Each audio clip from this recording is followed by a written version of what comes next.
I was just 13 years old when I played the original arcade version of Shinobi. It was released in North America in 1988 and was developed in-house by Sega for their System 16 arcade technology. It spun a gripping adventure about a terrorist organization called Zed and the war it waged on the Oboro Ninja Clan. You played as Joe Musashi, the clan's last hope to rescue its children and stop Zed's nefarious plans. Seeing the action in that game play out across the soft glow of an arcade screen is a defining moment for me and my love of Sega in general. It was everything that was right and good about video games. It gave me a chance to live out my fantasies as a fearless hero, trying to do right by his friends and family. But as good as the original Shinobi had been, it wasn't the last time we'd see Sega take on the ninja theme. Over a dozen sequels and spin-offs would appear in its nearly 40-year history, some of which can easily be argued as being among the best games of their day. Unfortunately, Shinobi has been on hiatus for the past 14 years, its last entry showing up on the Nintendo 3DS in 2011. In this episode, we will go down the unforgettable lineup of Shinobi titles and cover why this great franchise meant so much to me. Plus, we will talk about the brand new game in the series and its many features that may interest you. I hope you guys enjoy Back with a Vengeance, Shinobi, the Games and the Legacy.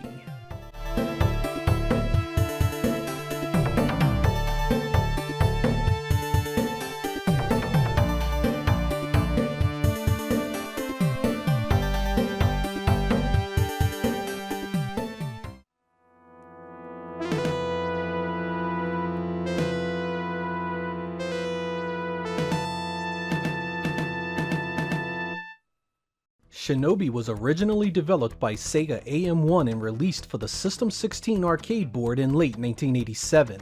It would start a long line of ninja-focused action platformers that would span 3 generations of Sega hardware and beyond. It was a notoriously hard one-hit wonder that ate quarters like it was nothing. When I discovered this game for the first time, I was roped into its world immediately. You were rescuing children from a horde of bad guys that came in all shapes and sizes.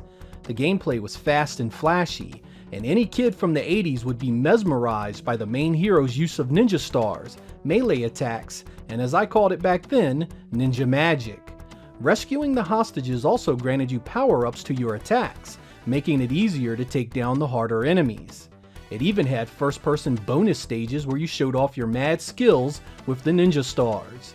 It was an incredibly appealing game right from the start, which just happened to be one of the hardest arcade games I had yet encountered. Stage 1, like many arcade efforts, was mostly a cakewalk. The enemies were spaced out to let you get a feel for the gameplay, making you feel like a badass that couldn't be defeated. The second area of the first stage pretty much mirrors this layout.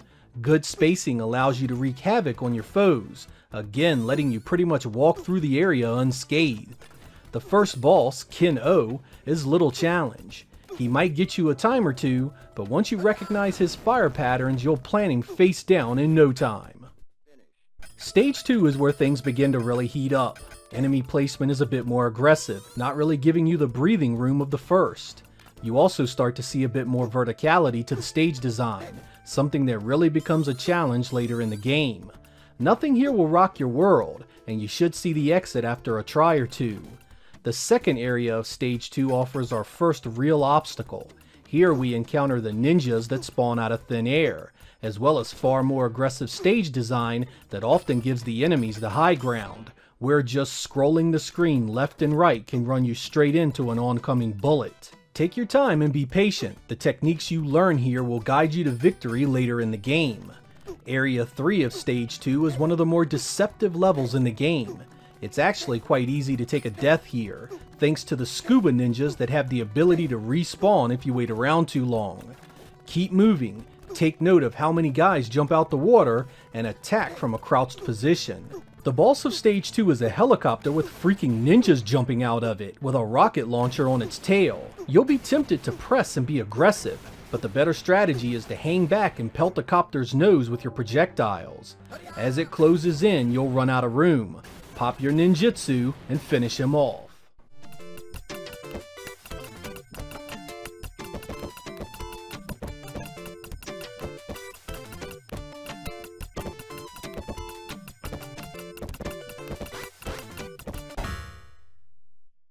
Stage 3 opens up with a nice wide open area that gives you a bit of room to fight and take your time. There's lots of places where death can come out of the blue, but you should be able to pass this with only a death or two if you pay attention to the enemy patterns. There's a group of spawn ninjas at the very end that will tempt you into combat. Don't. Get your ass to the door and finish the area. Area 2 of Stage 3 is a series of pipes you must navigate, which just happens to be populated with bazooka-toting assholes and blue ninjas that like to pop out when you're in tight areas. This stage has a number of potential deaths from walking into spawning enemies and scrolling the screen right into enemy fire. You will want to be leery of both, and keep your finger on that jump button in preparation. Blue ninjas will again tempt you into battle at the end of the stage, and once again you will need to tell them to go to hell. Area 3 of Stage 3 is a ninja showdown. Red ninjas, green ninjas, and blue ninjas appearing out of nowhere to do you in. Attack the green and red ninjas low, while paying special attention to the jumping pattern of the blue ninjas. There is a part of this stage where 4 blue ninjas appear together. Don't be afraid to pop your ninjutsu here, as this can be an infuriating fight to get through otherwise. The boss of Stage 3 is actually one that owned me forever in the arcade. I simply did not know how to beat it. It's a series of statues that take multiple hits to destroy. I had no clue how to do it. My fingers simply couldn't make my stars fast enough to get rid of all of them. Once you run out of room, you get knocked into the electric field and you're dead. After tons of trial and error, I found the secret is to step up about midway in the beginning and jump as you throw your attacks. This allows you to keep the aggression up on 2 different statues the entire time. Once you find your rhythm, you'll clear them out and face the real threat. This guy looks like he's spitting impossibly fast fireballs, but he is actually just alternating between a high bounce and a low bounce, both of which can be easily avoided. Pop some stars into his 4-knot, and down he goes. Stage 4 starts up bringing you some more spawn ninjas to irritate the hell out of you. Like before, you need to pay special attention to the blue ninjas here, especially when they come with low attacking green and red spawns. It can lead to a loss of many lives. You also meet 2 new enemy types, a jumping green dude that looks like a frog, and a zombie warrior that spawns from the earth and throws projectiles at you. The next 2 stages introduce the prospect of falling into holes for an immediate death. The enemies are of course placed in perfect spots to help make that happen, and the up and down nature of the stage design make it so you cannot often see what's above and below you. Neither of these stages are especially hard, as long as you keep moving with caution and use what you've learned of your enemies and their patterns. The level 3 boss is a samurai named Lobster, and man does he kill the hell out of you fast the first few times you get to him. There's no time for pleasantries here. You need to jump and hit the top of his head as quickly as you can. Pop that ninjutsu if you have it to help get him down.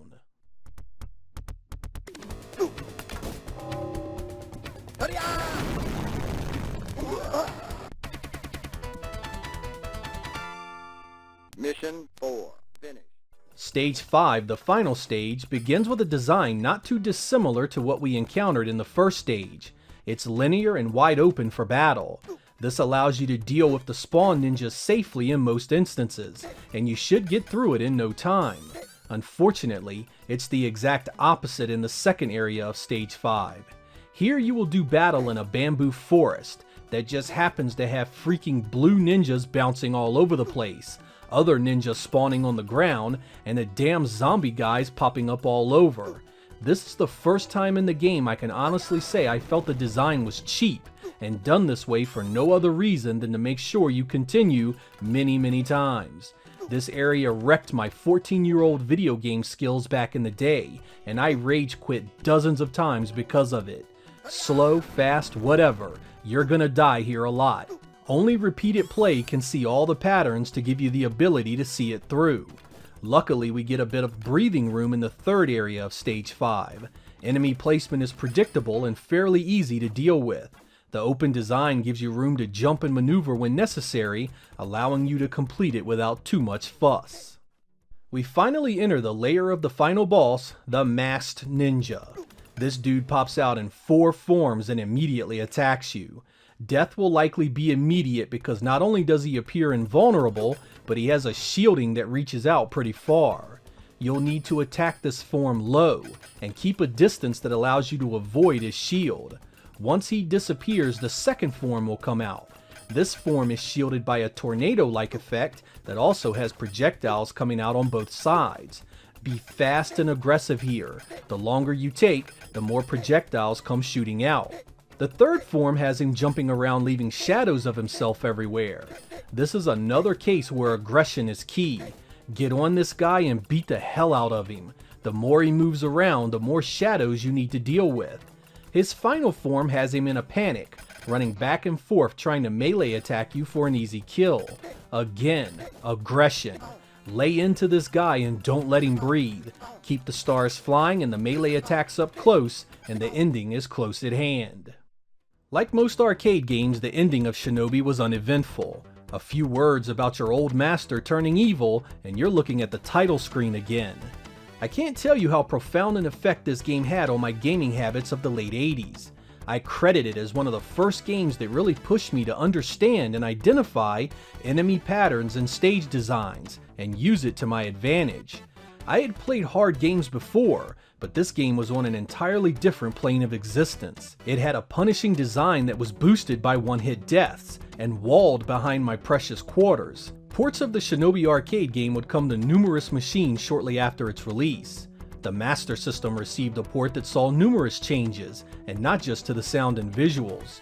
Changes to weapons, magic, melee attacks, and most importantly, the addition of a life bar really changed the experience. The PC Engine got a port of it as well, and while it was more visually accurate than the Master System take, it lacked stages, bonus levels, attacks, and even some of the enemies. Numerous computer platforms saw ports as well, but an arcade perfect offering was still years away.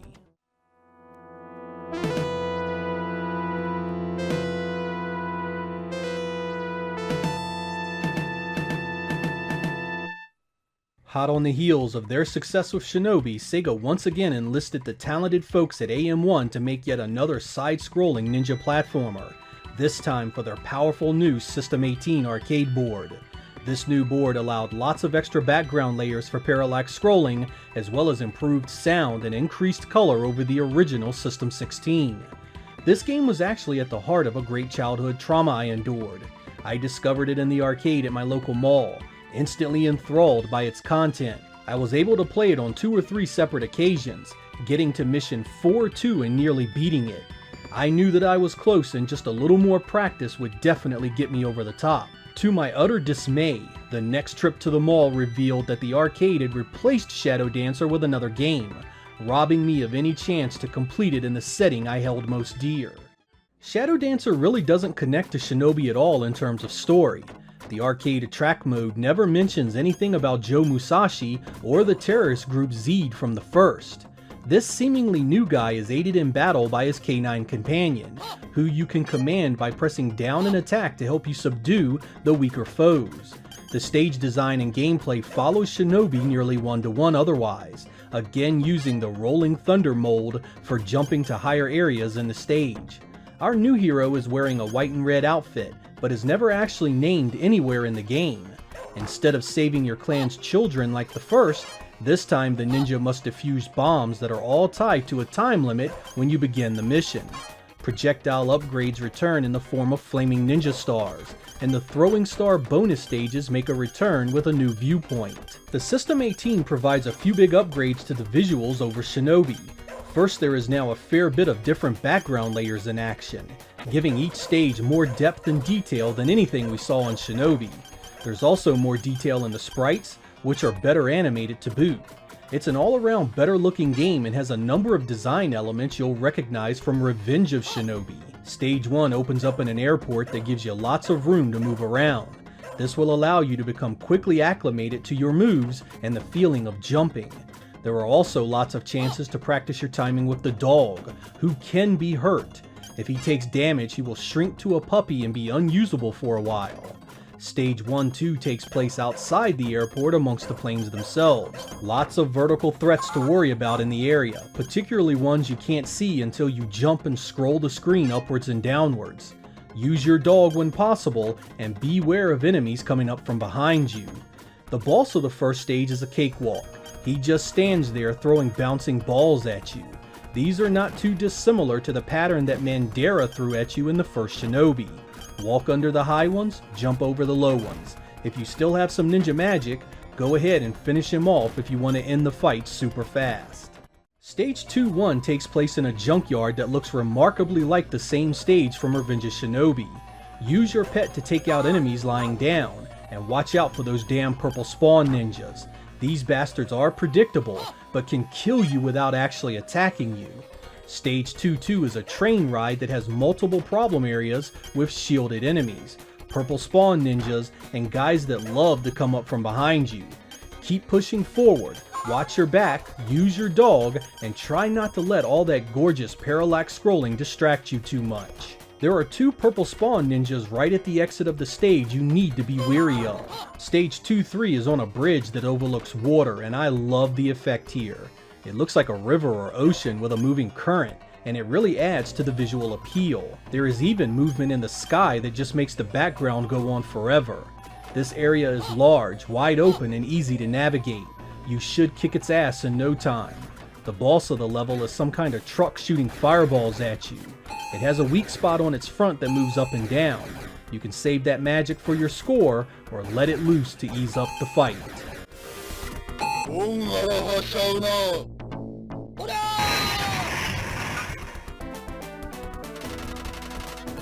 Stage 3 is an enemy compound with multiple tiers that need climbing. You'll meet a new enemy here, a dude that throws firebombs that burn the ground for a moment. The vertical scrolling will run you straight into enemies you didn't see, and knife-wielding scrubs are always coming at your back. The stage can be tough, and may force you to use some of your magic attacks. Take out the spawn ninjas as soon as they show up to avoid running into new enemies while those bastards are hopping all around the screen. I saved my magic until the end, and then dropped the last group of foes all at once. 3-2 is an underground area with loads of places you drop down into enemy attacks. You'll need to be patient here and remember where these enemies are, because you are sure to see a few deaths until you have the patterns down. Try and keep your dog part of the action consistently. 3-3 takes place in a sewer where not only you're dealing with your normal enemies, but also freaking alligators. Stay out of the shit brown water unless you like seeing the continue screen. There's a yellow spawn ninja at the exit you'll need to avoid. The boss is a female that is shielded and throws metal panels at you, sometimes high, sometimes low. Keep those ninja stars on her while her shield goes down to attack. Try to keep your eyes off her muscular buttocks, and you might just get past her without a problem.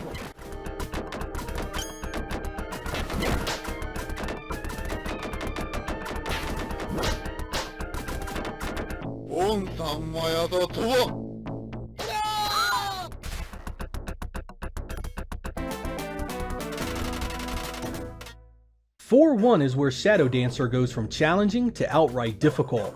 The cave you start in has holes you can fall into, enemies are placed above and below you perfectly to kill you, and those damn spawn ninjas are all over the place. This stage will likely take you out a number of times, but luckily is super short. Beware of the super cheap spawn asshole right at the exit on the vertical rise.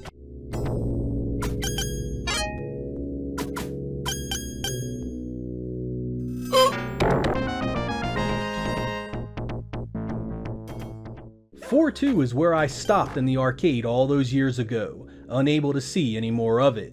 I was stuck here for good reason too, it's damn hard. You need to scale a waterfall that is loaded with enemies placed perfectly to either kill you or knock you all the way back down where the enemies freaking respawn.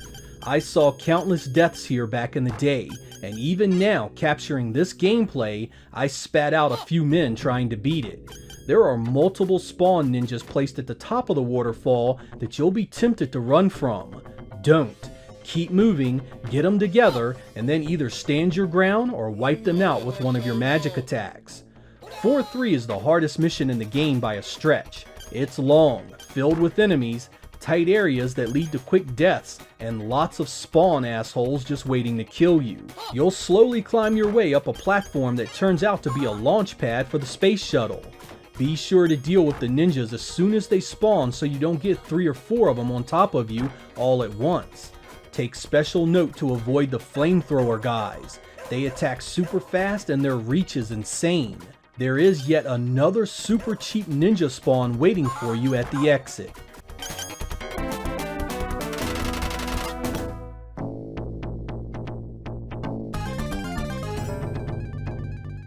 The last boss is a shielded enemy that is invulnerable for the beginning of the fight. Keep your distance, destroy her projectiles as they come, and wait for her shield to deplete. Once she's on her feet, you need to move in and attack her at close range. She'll block everything at distance. Her reach is pretty damn good too, so move in close, pelt her with stars as she tries to attack you, and then move away. Don't get greedy here. Keep a safe distance so you can quickly turn around to avoid her reach. If you have any ninja magic here, it helps a bit, but she's a tough one and can easily absorb its damage, as well as multiple hits from your stars. Once you get the feel for how close you can get, you'll send her head first off the platform and the ending is yours.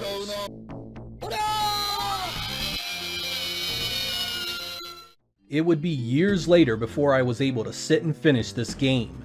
It wasn't in the arcade setting like I wanted, but I guess I should be grateful that I still got a chance to see it through. Shinobi arcade fans will likely have enjoyed this game quite a bit, particularly because of its similarity to that game, but also its great challenge. Attempting a run without using your available magic takes a difficult game and turns it into pure hell. Those of you that can do it have my respect. Shadow Dancer would of course see mandatory home releases on Sega consoles, as well as computer versions by third parties. The Genesis and Mega Drive version was loosely based on the arcade content here, and had tons of changes to the gameplay, visual, stage design, and how you use the dog. The Master System edition was closer to the arcade content, but suffered huge cuts to the visuals and sound, and played quite a bit worse. Shadow Dancer would otherwise never see a 100% perfect arcade port on anything. When my playthrough was finally completed, I had to do it thanks to MAME once again saving the day and preserving an arcade classic that would otherwise have been lost to its fans. I'd love to see this make a Sega Ages showing.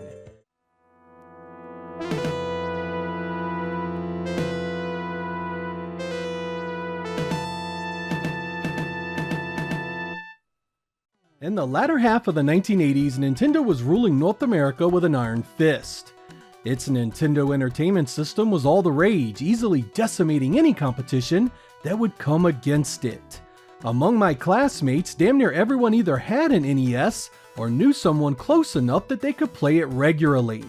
Believe it or not, I was among this lot, lost in the adventures of Mario, Zelda, and Metroid, not giving any of the other consoles a second thought. That was until a good friend of mine got a Sega Master System. That other system that you sometimes saw in the gaming magazines of the day. I admit at first I was pretty skeptical of the device, even making fun of my buddy because he still didn't have an NES. But my buddy had some great parents that purchased games for him often, and it didn't take long for him to gather up an impressive library. The thing is, I knew a great many of the games that were available on the Master System because they were arcade ports. As I played more, a respect began to grow for Sega's console, and I found myself wanting one of my own. One thing that was incredibly cool about the Master System was that its games looked and sounded completely different from the software I had been enjoying on Nintendo's machine.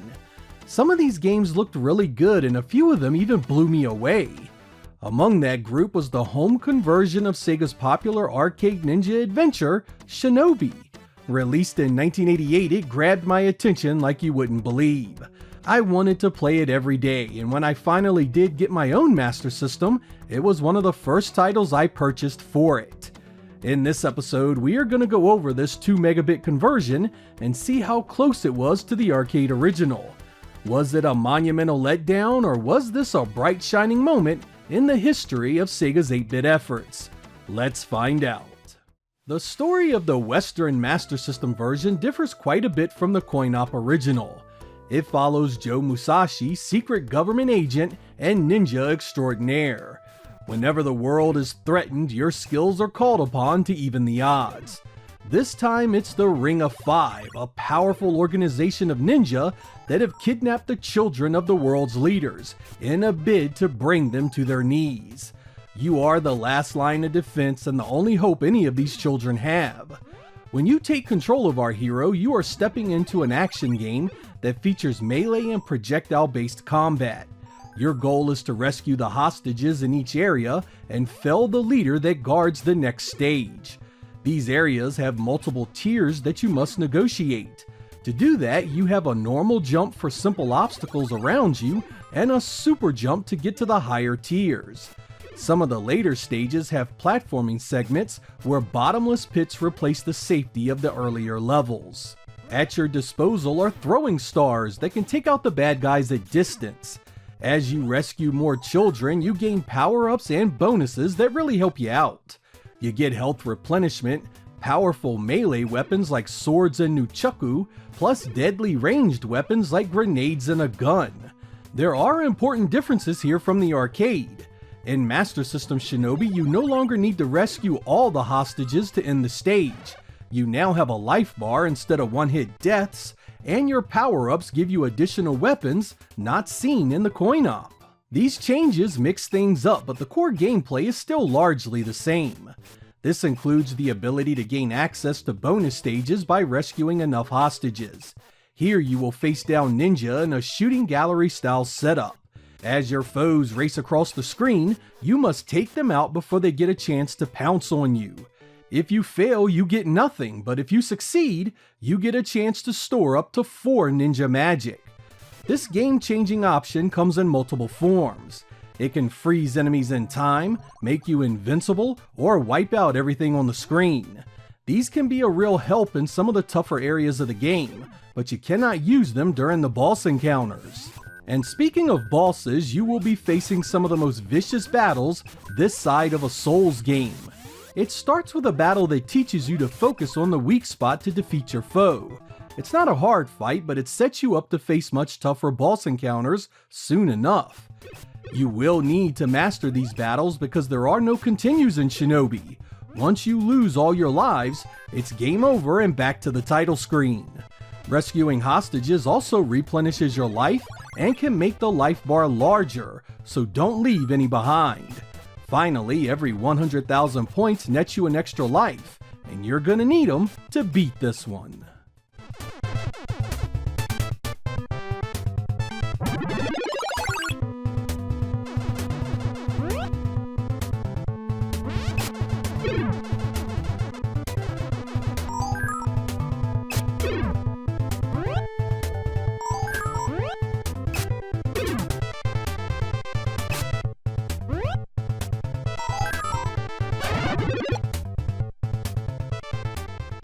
When the Sega Master System showed up in 1986, its visual capabilities were something to behold. Many of its best-looking games were often as pretty as early 16-bit titles. Shinobi here doesn't quite fall into that category, but it's still a damn fine-looking 8-bit journey. Bosses are large, stages have great variety, and the color and detail are excellent throughout. Joe fights through caves, city streets, a weapons factory, a mountain outpost, and of course the heart of the enemy's main base of operations. They all look great with multiple areas with different layouts and backgrounds. I mentioned the bosses earlier, and I want to stress how well done these bad guys are. All of them are impressively large, but you also get designs that stray away from what you typically saw of the era. Mandara, for instance, isn't just one huge enemy, but literally a wall of enemies you must break before facing the final challenge on the other side. Black Turtle is a helicopter that dumps tons of ninja on you, and the final challenge has multiple forms and attacks you must master. By 1988 standards, I don't think you can fault a single element of this game's visuals, and it's an overall solid representation of what the original System 16 pulled off in the arcade. I would have loved to have seen some layering in some of the backgrounds, or maybe some additional animations in the stages to make them stand out more. But this would have gone beyond the arcade itself, and with that in mind, Shinobi on the Master System gets the job done.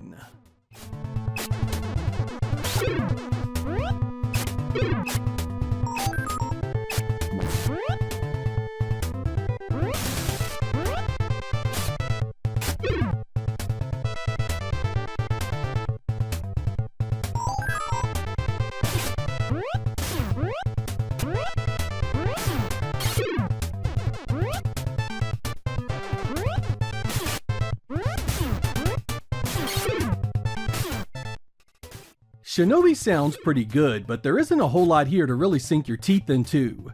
There's just no other way to say it. It's missing much of the arcade soundtrack, most likely due to the tiny ROM size.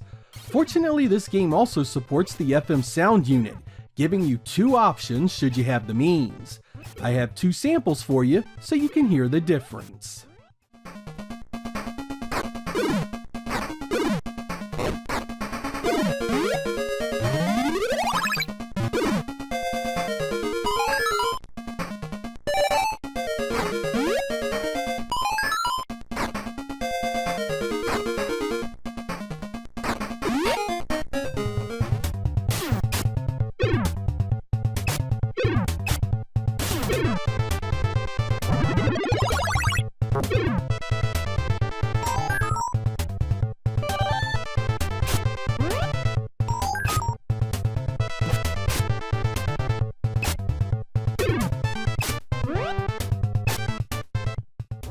To understand my opinion of this game, you must first know my experience with it.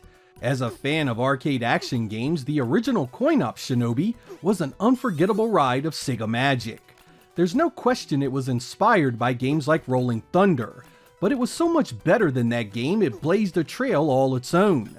I genuinely loved this when it showed up at my local arcade because it was one of those games that gave you a few easy levels to play, guaranteeing you some screen time even when you first played it.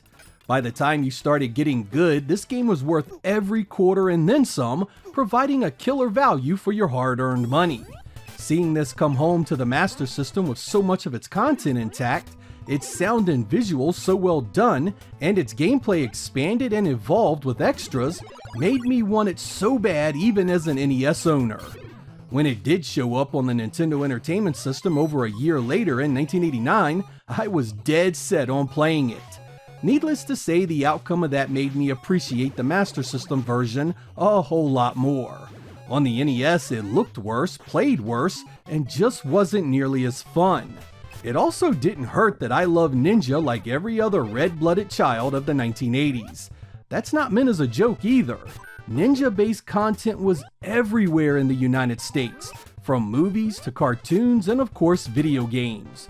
Shinobi basically gathered up everything that was cool about Ninja, let you loose on an adventure to save the world, and made the gameplay good enough to not get in the way.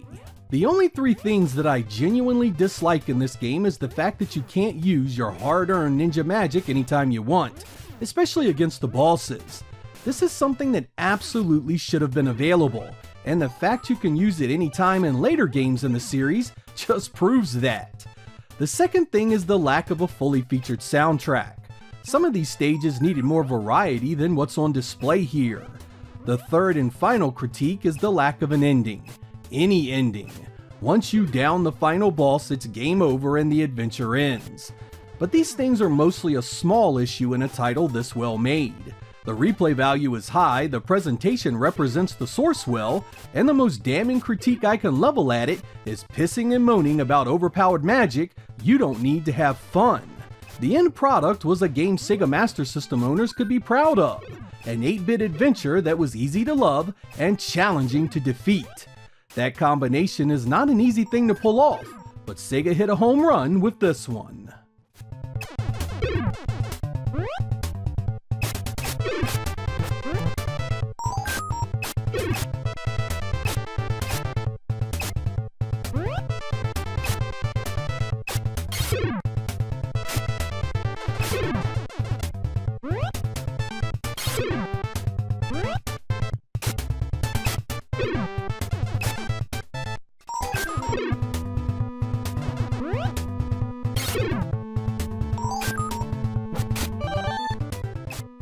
As you can probably imagine, I was not the only one impressed by Shinobi's quality.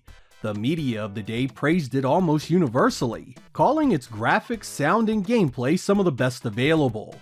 Some have even gone on record calling it the most important ninja-based video game ever created, and one that has inspired numerous clones and closely related action games in the days since the arcade version was first released. Shinobi most certainly was not the first title to feature the fearsome ninja warrior, and it of course is constrained by its 1987 design elements. But what it did was wrap the subject in so much appeal, you simply had no choice but to sit down and give it a go. This game started me on a journey with this great series that has given me a number of my favorite games of all time. Games that just kept getting better and better. Whether it be Shadow Dancer, Revenge of Shinobi, Shinobi 3, or even the Game Gear outings, they all remain timeless, infinitely replayable, and some of the most memorable for the hardware they first appeared on. Shinobi on the Master System is no different, and a grand part of that console's legacy and appeal. There are those that fancy themselves retro enthusiasts that will tell you Shinobi on the Master System was nothing special. They often had no real experience with the Master System in its day, and many clearly have no reverence even for the arcade original. Don't let these platform evangelists steer you away. If you fall into the category of someone who has never played this version, do yourself a favor and remedy that. It's a fine example of top-notch 8-bit design, and the challenge will remind you of a time when video games didn't need to hold your hand to be fun or appealing. It eases you into the adventure, teaches you what you need to know early, and then demands you put on a show with your newfound skills in the late game. It isn't just a good old video game, it's proof that when Sega was firing on all cylinders, they made games you could never forget.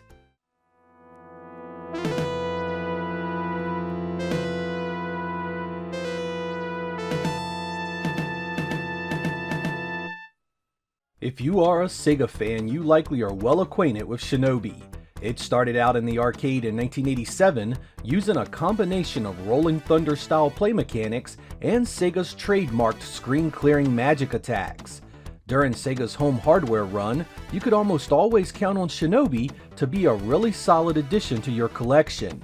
Whether it was the Master System original or its Sega Genesis outings, they were pretty much guaranteed winners. Even the side stories like Shadow Dancer were usually something special. Hell, even Alex Kidd got it right when he tackled the Shinobi theme. But in 1990, Sega internally developed and released the Cyber Shinobi, Shinobi Part 2. It was a direct sequel to the first in title and story. Here you are Joe Musashi's grandson, also named Joe, who must take down the evil Cyber Zed, a new organization born from the ashes of the two your grandfather destroyed. To put it kindly, it was not well received. Even the usually Sega-friendly Euromags blasted it as a poor game and a waste of your hard-earned money. In this episode, we're going to take a look at the Cyber Shinobi and find out if it's really as bad as everyone says.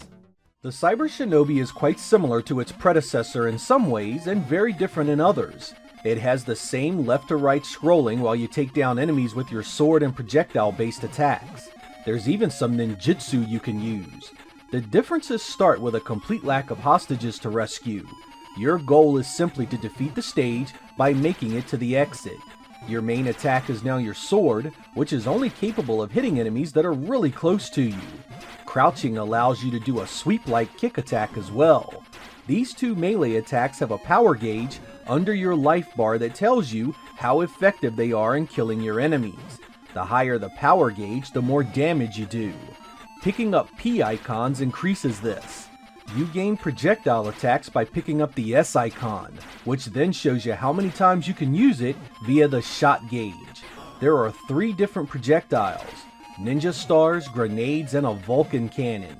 These weapons stack on each other as you pick up individual S icons.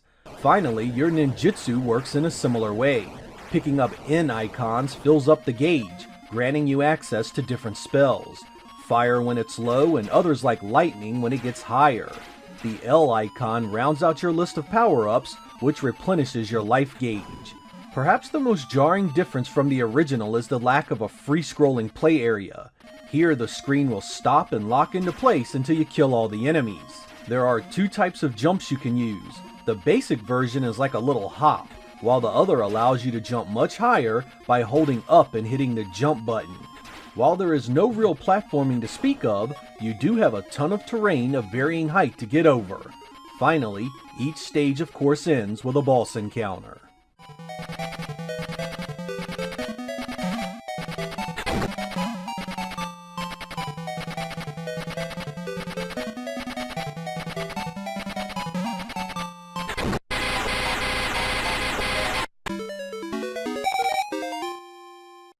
The artwork of the Cyber Shinobi is actually not that bad. Sprites are large and well detailed, and you can easily tell what everything is in the fore and backgrounds. Everything falls apart though when you start moving. The animation is choppy, the scrolling is choppy, and man are the hitboxes all out of whack. You can hit your enemies an inch away, and they can do the same to you. This breakdown in the graphics engine is actually this game's biggest issue. Because it feels so disjointed and choppy, it affects everything from your eyes to the gameplay. It throws your timing off with basic movement, attacks, jumps, hell, pretty much everything. The visuals do try and give you some variety, however. You get jungles, waterfalls, and enemy bases to traverse and do battle in.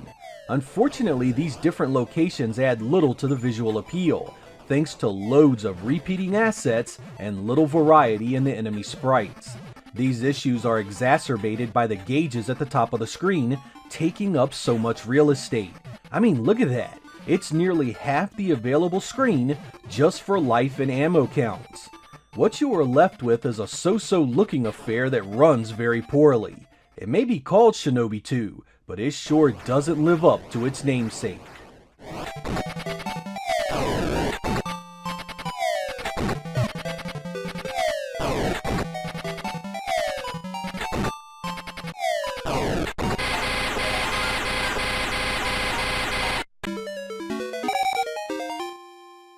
The music of Shinobi has always been iconic. I mean, just close your eyes, think about Shinobi, and I'm sure a familiar tune will pop into the back of your mind. The stuff presented here is not of the same quality, unfortunately. It has that hard edge Master System PSG you either love or hate, and while some of it has a decent enough flow, it lacks the quality elsewhere in the series. The Game Gear Shinobi titles really showed you how great an 8-bit soundtrack could be, but unfortunately we just don't see it here. I have a few examples for you to listen to.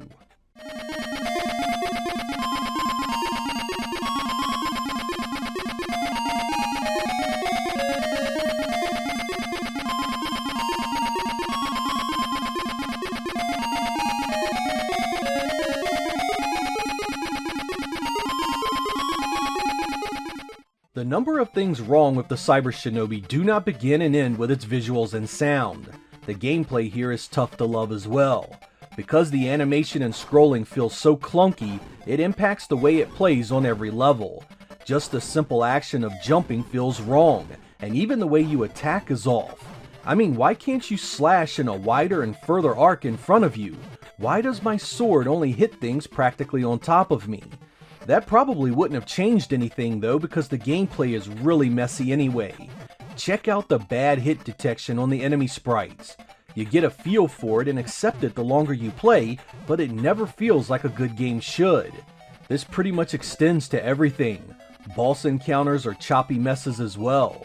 Outside of the gameplay, things just keep getting worse. The stage design is point blank laughable in places. The opening stage actually has some variety in the things you do, but it seems the developers lost interest after that. When you begin the game, you have a variety of sub-levels, elevators, and obstacles to jump over to get to that exit. Then things take a much more simplistic twist by just being walk-right affairs completely absent of any interesting design at all.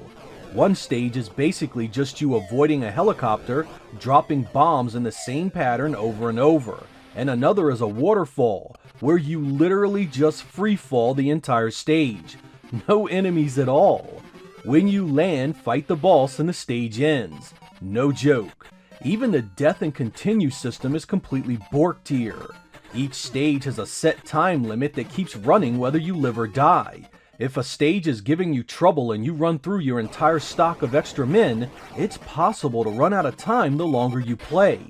This of course leads to a continue, and the resetting of your ammo, attack power, and ninja magic, which means then you are facing enemies that take numerous hits to defeat in an engine that doesn't play well to begin with.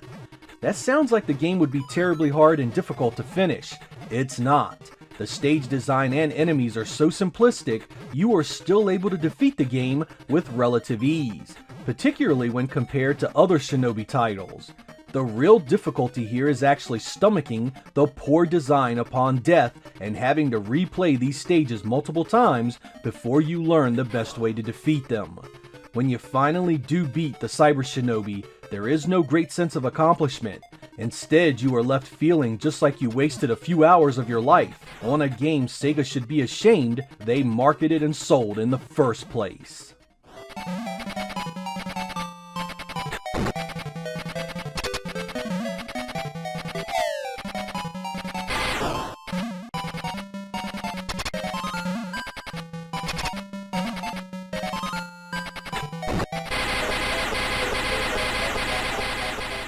The Cyber Shinobi, Shinobi Part 2 was somewhat of an oddity at the time. Sega usually had their A-team put out some real winners under the Shinobi branding. Not so here. The graphics, sound, and gameplay all had major problems that will turn most of you away after only a few minutes with the control pad in your hands. That really stinks too, because this was a Master System exclusive entry you couldn't play anywhere else. Heck, you still can't. That really only leaves two kinds of people I can recommend this game to. Die-hard Shinobi fans that have to see and play everything in the series, and Master System vets who possibly grew up with it as a kid and found some enjoyment after repeated play sessions. The rest of you will find this game a mere curiosity, a title that showed Sega didn't always hit home runs, no matter how great the series was elsewhere. It's a head-scratcher that Sega had the blueprints for a good action game already done with the first Shinobi title on the Master System. More of that with new enemies, boss encounters, and locations would have been far more preferable. Why they completely rewrote the engine like this is a complete mystery. While this made its way around the rest of the globe, it never was released in the United States or Japan. That means many of you probably haven't played it, and you can count yourself among the fortunate. This one is strictly for the platform evangelist that can find the good in anything, and those of us with more curiosity than sense. I fell into that latter category, so you don't have to. Stay far away from this one.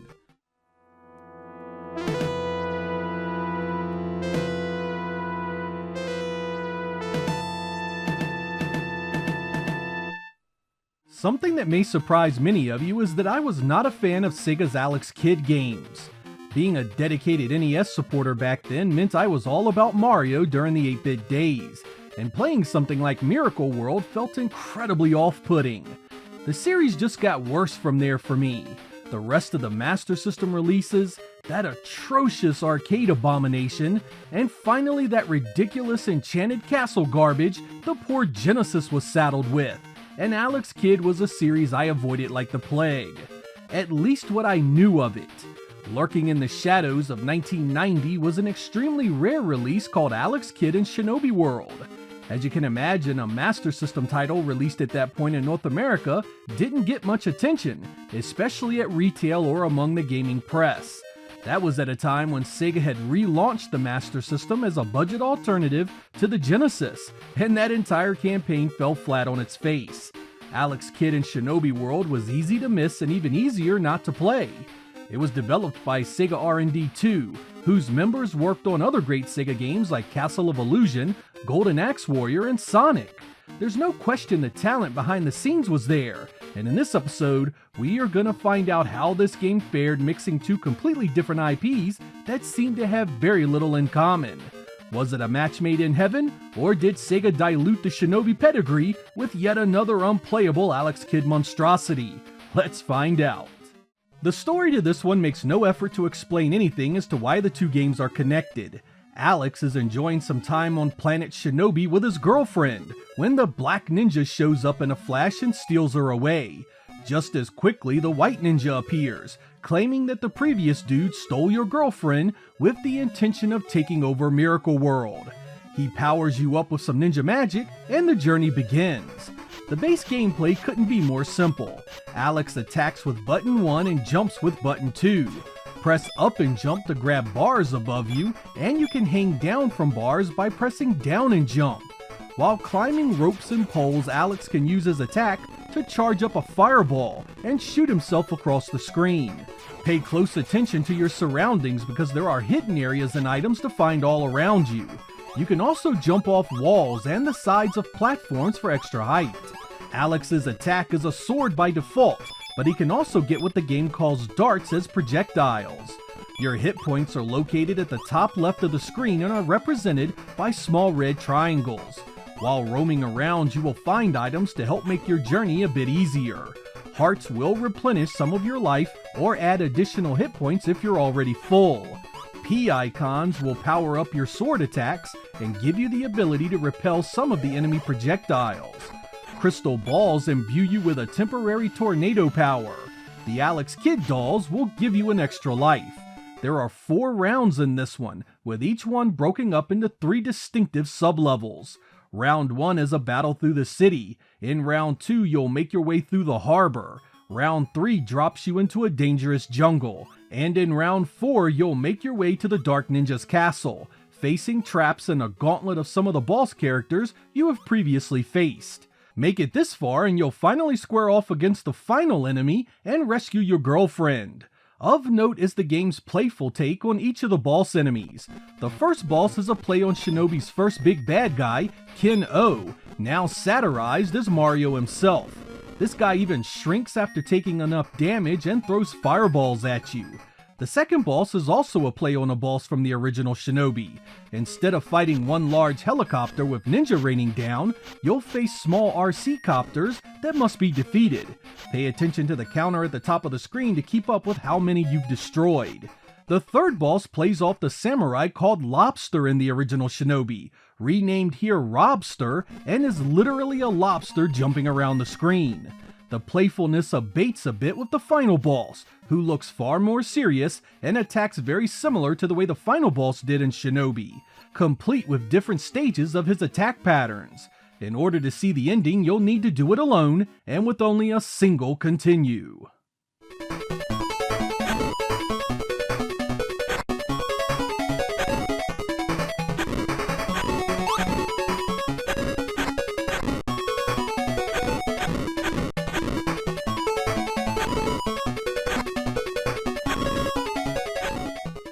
I was always impressed by the color in Master System games, and Alex Kidd in Shinobi World is no exception. This is only a few ticks away from some early Genesis titles. Hell, compared to the likes of stuff like Alex Kidd in the Enchanted Castle, I'll take the visuals here all day long. They are detailed, varied, and the enemies and bosses look great. Not only was it overall a solid looking title, I dare say these visuals are among the best the Master System ever produced for an action platformer. Perhaps most impressive is the fact that this is just 2 megabits of ROM, 12 different areas, outstanding color, and enough enemies to make for an overall impressive looking adventure. Whether you are jumping around on rooftops through a city, traversing caves in a forest, or making your way across the docks, Shinobi World never fails to be an 8-bit game worth looking at. The only negative I can say about all this is that no layering was attempted in the backgrounds, something you did see here and there in the better looking 8-bit games. Outside of that little non-complaint, Shinobi World is a hit visually and up there with the console's best.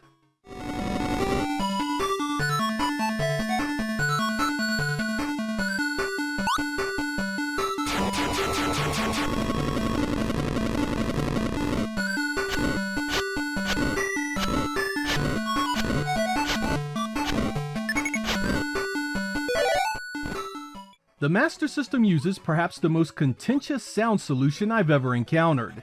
You think the FM sound of the Genesis had some wild swings in quality? It has nothing on the Master System's PSG. Alex Kidd in Shinobi World is no different.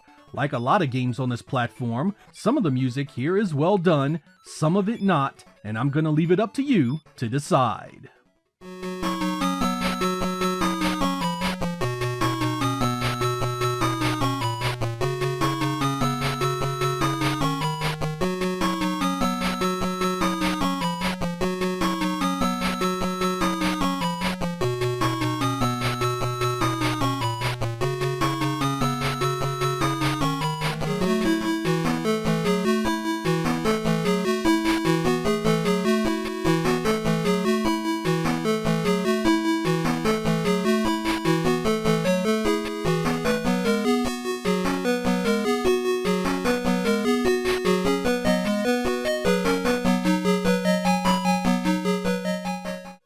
so much here I want to praise, from the visuals to the highly enjoyable gameplay.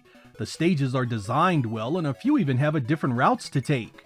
The enemies are placed in areas where they aren't cheap or a pain to deal with. It really is a fun ride from the moment you dispatch your first enemy. But is it perfect? No, it's not, and it starts with the runtime and difficulty. While you do get some decent diversity among the environments you play in, each stage is short and could have used a few more minutes to let you have fun with the play mechanics. Seriously, the wind-up fireball maneuver and the wall jump should have been heavily explored in the later game to give the player more to do. This game also desperately needed a difficulty setting. I understand wanting to include younger and casual gamers in on the fun, but seasoned platform fans will dog this one out in a single day easily. The problem manifests in the bosses that die too quickly and the stages that needed more enemies and obstacles. No question you will die quite a bit in the second half of the game the first few trips, but they are the kind of deaths that come from surprise enemy placement and mistimed jumps. You will overcome these quickly. Sadly, this does hurt the overall quality of this one, especially for a game released in 1990 when titles like Super Mario Bros. 3 were out in the wild. I would say most of you will burn through this in just a few hours, even on that single continue. And for the rest of you that are terrible at games like this, you may need a day or two at most. Even with that said, I still think Alex Kidd in Shinobi World is a game strongly worth recommending and playing. The core mechanics feel so right you'll play it, beat it, and want to go through it again a few times before you move on to the next gem in your backlog. Fortunately, there are many ways to get to this these days. You can pull out original hardware, you can rock it on a Game Gear, or you can emulate it with the many options that affords. There really is no reason to miss it.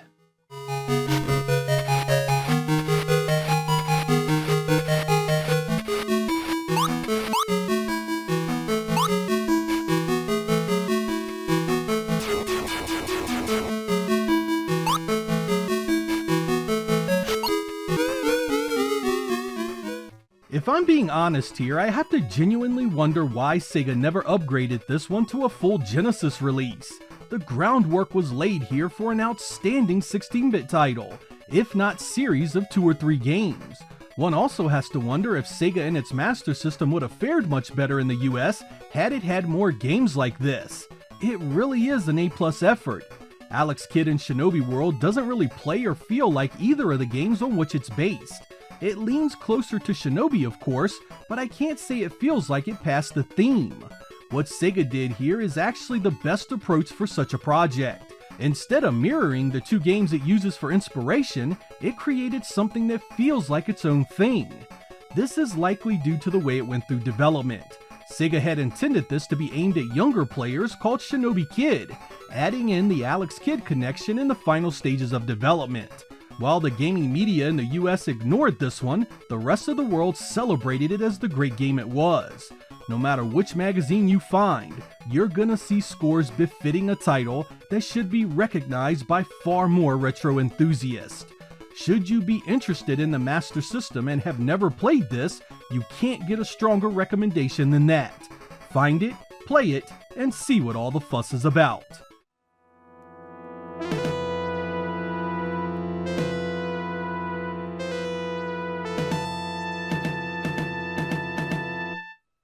One of my favorite Sega series has easily been Shinobi. The original Sega Master System version was a masterpiece that demanded your dedication to see its end. Then the Sega Genesis came along and gave me not 1, not 2, but 3 incredible entries that all looked, played, and sounded great. Being an early adopter of the Sega Game Gear afforded me access to some wonderful exclusive software. Among these was 1991's the BIG Shinobi, which was not based on any other game in the series and entirely new just for the Game Gear. I had been so excited to play it and was already hearing some really good feedback from magazines. I had been so used to the 16-bit upgrades, however, and I questioned whether or not I'd be able to go back to an 8-bit Shinobi and find any real fun. That worry turned out to be completely baseless, because the BIG Shinobi is a killer entry into the franchise and point blank one of the best 8-bit ninja games I've ever had the pleasure of owning. I hope you guys enjoy this biased as hell review of the BIG Shinobi. The first thing you need to do when approaching this game is to throw everything you already know about the Shinobi games out the window. Whereas the previous entries were linear affairs that used one main character, the BIG Shinobi is wide open, allows you to choose the order of the stages, and has multiple ninjas for you to play as. You begin the game as our favorite super shinobi Joe Musashi, as he searches for his students who have all been lost while investigating a new evil in Neo City. Your goal is to rescue your brethren, unlocking their ninja skills to add to your own. Joe is your red ninja and has your typical sword attack and screen-shaking ninjutsu. There's the blue ninja and his powerful chain blade that can be used to grab hook points to swing on, and he can use a whirlwind magic to reach areas the others can't. The yellow ninja uses a charged projectile attack and can walk on water. He can also surround himself with lightning to absorb damage. The pink ninja uses bombs, can walk on ceilings, and can light up dark areas. Finally, the green ninja throws stars, double jumps, and can self-destruct, causing massive damage to whatever is on the screen at the cost of one of your lives. You have to find and rescue these guys to use them, however, and that means defeating the stage and the boss that controls it. Each stage has areas that only a few of the ninjas can reach, which usually has an item like a life increase or extra magic attack tucked away somewhere. How you go about defeating these stages is important and directly affects the difficulty of the other stages. Pick up the perfect ninja for a stage or boss battle, and things can be a lot easier. Learning the best powers for each stage is much of the fun of this one. Also to its credit is the solid level design. They are platform heavy, feature great verticality, and are broken up into sub-levels with different challenges. Once you defeat the main set of 4 stages, a 5th stage opens up that needs all your newfound powers to defeat. Each ninja will be tested by the obstacles within, and there is even a maze element to its design you must overcome. The difficulty of this one falls squarely into the trial and error category. Most of the damage will come from enemies popping out you didn't know about, or boss patterns you have yet to master. You start with a mere 4 hit points, so early deaths are to be expected, but this is a game you'll replay a few times, and that practice will help you tremendously, allowing you to defeat this one rather quickly. The final stage does offer some challenge, but if you are a shinobi vet, this will fall before you without too much trouble.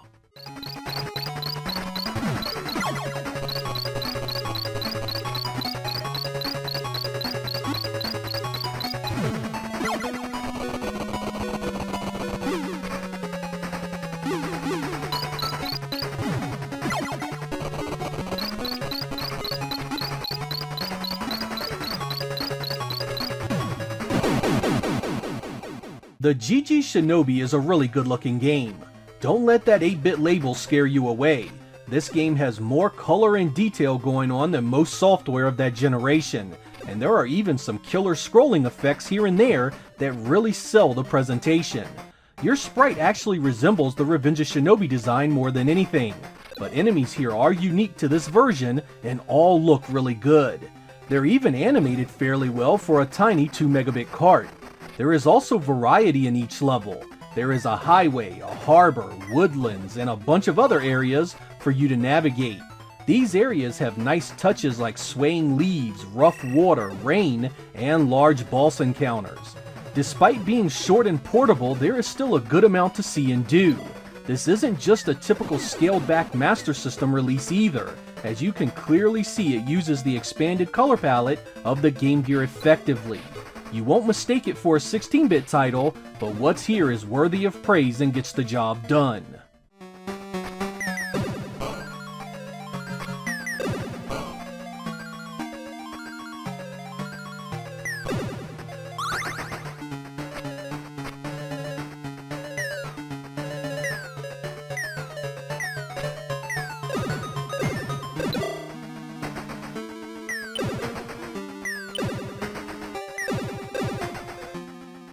Each Shinobi game has always had some pretty memorable music, and the BIG Shinobi is no exception. The master himself, Yuzo Koshiro, is back, and he again weaves his magic into one hell of a soundtrack. Every piece of audio here fits its environment and sets the stage for everything that follows. Even the title screen sounds incredible. Honestly, I can't name you too many other games that stand equal to its quality, be it Game Gear or its Master System big brother. Yuzo no Shinobi, man, and this was an 8-bit soundtrack for the ages.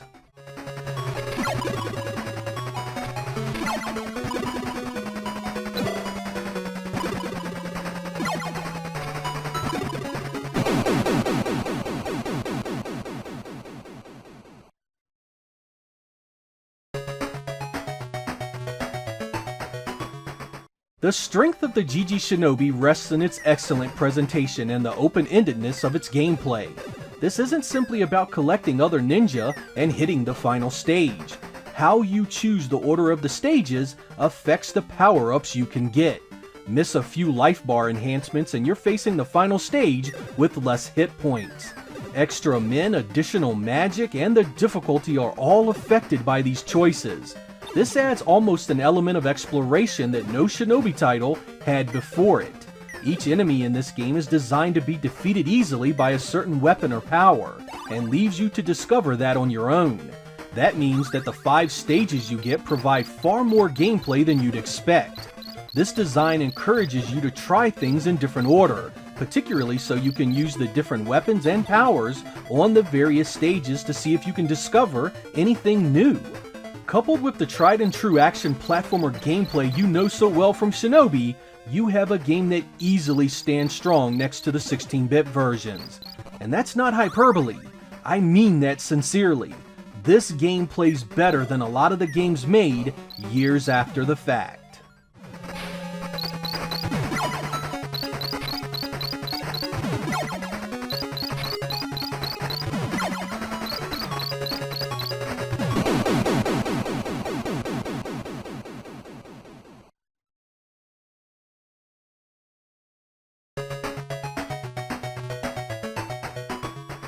I enjoyed this title so much I was hoping Sega would make a 16-bit version of it.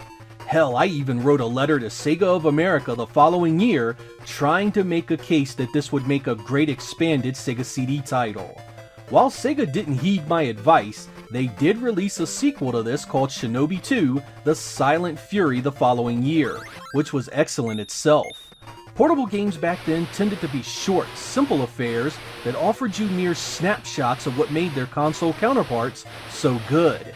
However, portable games like the BIG Shinobi went a step further, offering you something new you couldn't get anywhere else. Sega wrapped it up in solid graphics, a memorable soundtrack, and released it to a Game Gear crowd that simply had no idea just how good it would be. I loved this from the moment I turned the power on, and the best part was, it was portable. If you haven't had the pleasure of taking this one for a spin, I highly recommend you find a way to do so. If you're out of practice, don't worry. Each death rewards you with the knowledge of how not to fail the next try. The excellent stage design will encourage you to replay them anyway, and you'll eventually walk away a ninja master.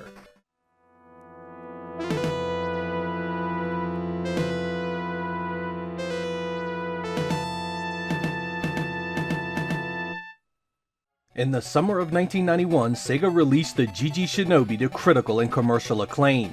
It showed that the newly released Game Gear could handle an epic action platformer with the best of them, and the addition of adventure elements made it even more special. Yuzo Koshiro provided a memorable soundtrack that further established it as a portable masterpiece. It was easily one of my favorite games that year, and endeared the Game Gear platform to me for years to come. Not happy to just sit on that kind of success without doing more with it, Sega was back the following year with the BIG Shinobi 2, or Shinobi 2: The Silent Fury in the West. Once again, Neo City is under assault from a new organization trying to upend society.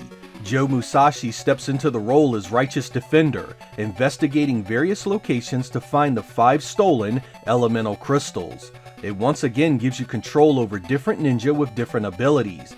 But could a sequel live up to one of the best portable games Sega ever released? Or would it just fall by the wayside, a disappointment lost in a sea of Me Too software unworthy of your time? In this episode, we are going to take a look at the BIG Shinobi 2 and see just how good it really was. The setup of the BIG Shinobi 2 is quite similar to the first. You get access to 4 stages that you can play in any order right from the get-go. Here you'll do battle in a castle, a city building, a canyon, and a factory. Contained within each stage are 3 main objectives. First and most obvious, find the boss, defeat it, and unlock a new ninja for you to use. Each stage has a different colored ninja, and each one has his own special attacks, abilities, and magic. Also within each stage is a hidden crystal that must be found. These are typically out of the way and tucked into a corner that requires you to use your ninja powers to uncover. The third and final thing you can find is a permanent life power-up that extends your vitality bar by 2. While this is completely optional, it makes later battles much easier thanks to being able to take way more damage. Each of these 4 stages can be played as many times as you want, so you can explore them thoroughly in order to unlock everything. Once defeated, you then unlock Stage 5, the enemy base. Here you will face traps and trickery on a much more aggressive level. You will need to know your ninja skills intimately in order to survive and have a shot at the final boss. Like the first game, you start out with the Red Ninja, the famed Joe Musashi himself. He attacks with his sword and has magic that will teleport you to different areas of the stage so you can quickly exit if desired. From there you get the Blue Ninja, who can swing on his chain weapon and uses whirlwind magic to access parts of the stage that are out of the way. There's the Yellow Ninja that attacks with a massive shuriken that acts like a boomerang. He can also walk on water and has lightning magic that allows you to take additional damage. The Pink Ninja has bombs, can walk on ceilings, and lights up dark rooms. And finally the Green Ninja, who shoots stars, can double jump, and his magic is a powerful earthquake that can destroy weakened walls. Each stage uses these various powers in order for you to discover everything, and the final challenge requires you to even think outside of the box. Sega also decided to add a password feature this time, allowing you to resume your adventure right where you left off.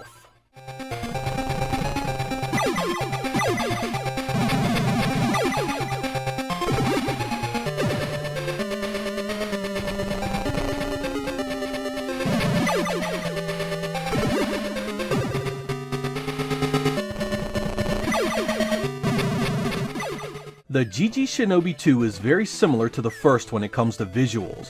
The sprite work looks lifted directly from the first game, and while the stage design itself is different, it still looks similar in many ways. Sega chose to release this on the same 2 megabit cart size as the first, so it's no wonder it remains so close. That's okay though, because the first was a great looking game, so it isn't like it's a bad thing. I would say for an 8-bit title it looks good, but hell, it looks good no matter what you compare it to. Each ninja has their own attack and magic animations, each stage is distinct from one another and typically has multiple environments to explore. The boss battles are typically huge, and finally, you just gotta love all that color in an 8-bit title. There's even a couple of really nice scrolling effects here and there. I mean, what you got here was not too far off from many 16-bit games at the time, a testament not just to the design of the hardware, but also just how incredible it was to see this on a portable screen back then. It was impressive no matter how you looked at it.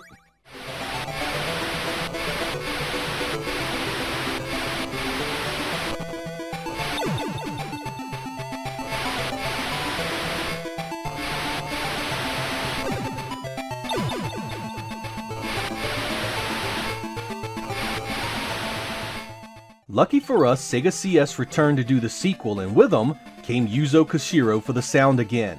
The first BIG Shinobi had epic music, and the BIG Shinobi 2 is another great score. Each stage has multiple tunes that play while you explore and do battle. Just like the first, it fits the feel of each environment perfectly, egging you on to fight harder, make less mistakes, and just be a better ninja all the way around. That's what great music does for a game. Here are a few samples for your listening pleasure.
only directly negative thing I have to say about the BIG Shinobi 2 is that I really wish Sega had doubled the cart size to 4 megabits and added some more pizzazz to the visuals, and maybe made it 7 stages instead of 5.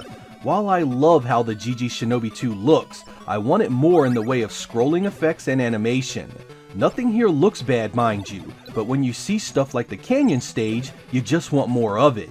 You want more line scrolling, you want more animation for the water effects, maybe some more detail in the backgrounds. It's fine that it retained the look of the first, but with a game this good, you just know a few more steps could have taken a great presentation and made it unforgettable.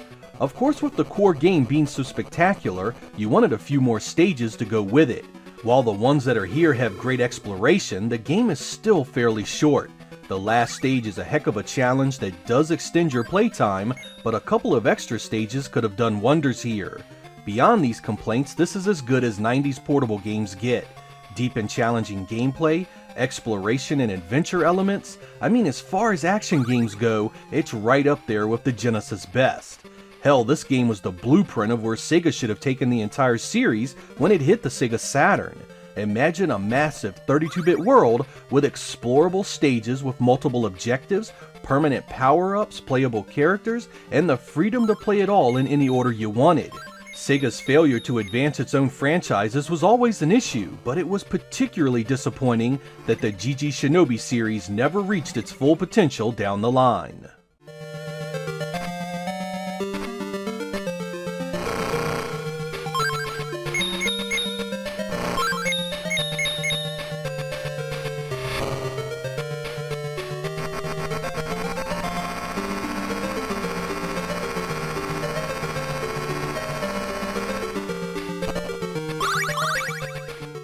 If you have never had the pleasure of playing these games, man, have you missed some classics. Sega took the Shinobi formula, added a few things to deepen the experience, and turned it very much into its own thing. This was not a copy of the games that were released on the Genesis, and that made them even more special. They freed up the more restrictive arcade style and gave you all new reasons to play it. It was the perfect way for the series to grow and evolve, changing and adding just enough to take an already excellent franchise and making it new again. While I lament the fact that Sega failed to understand what it had here and how it could take the series in an entirely new direction on more powerful hardware, I'm still glad the old Game Gear got 'em when it did. Many a night I spent in bed, blanket over my head, AC adapter plugged in, killing bad guys and exploring stages in these two games. I easily played them just as much as I had their 16-bit brethren, which is really saying something if you know how much I love the Shinobi franchise. Should Sega ever get serious about a functional Game Gear Mini, it's games like these that are gonna sell it. In fact, it's games like these why Sega had the success it had back then in the first place.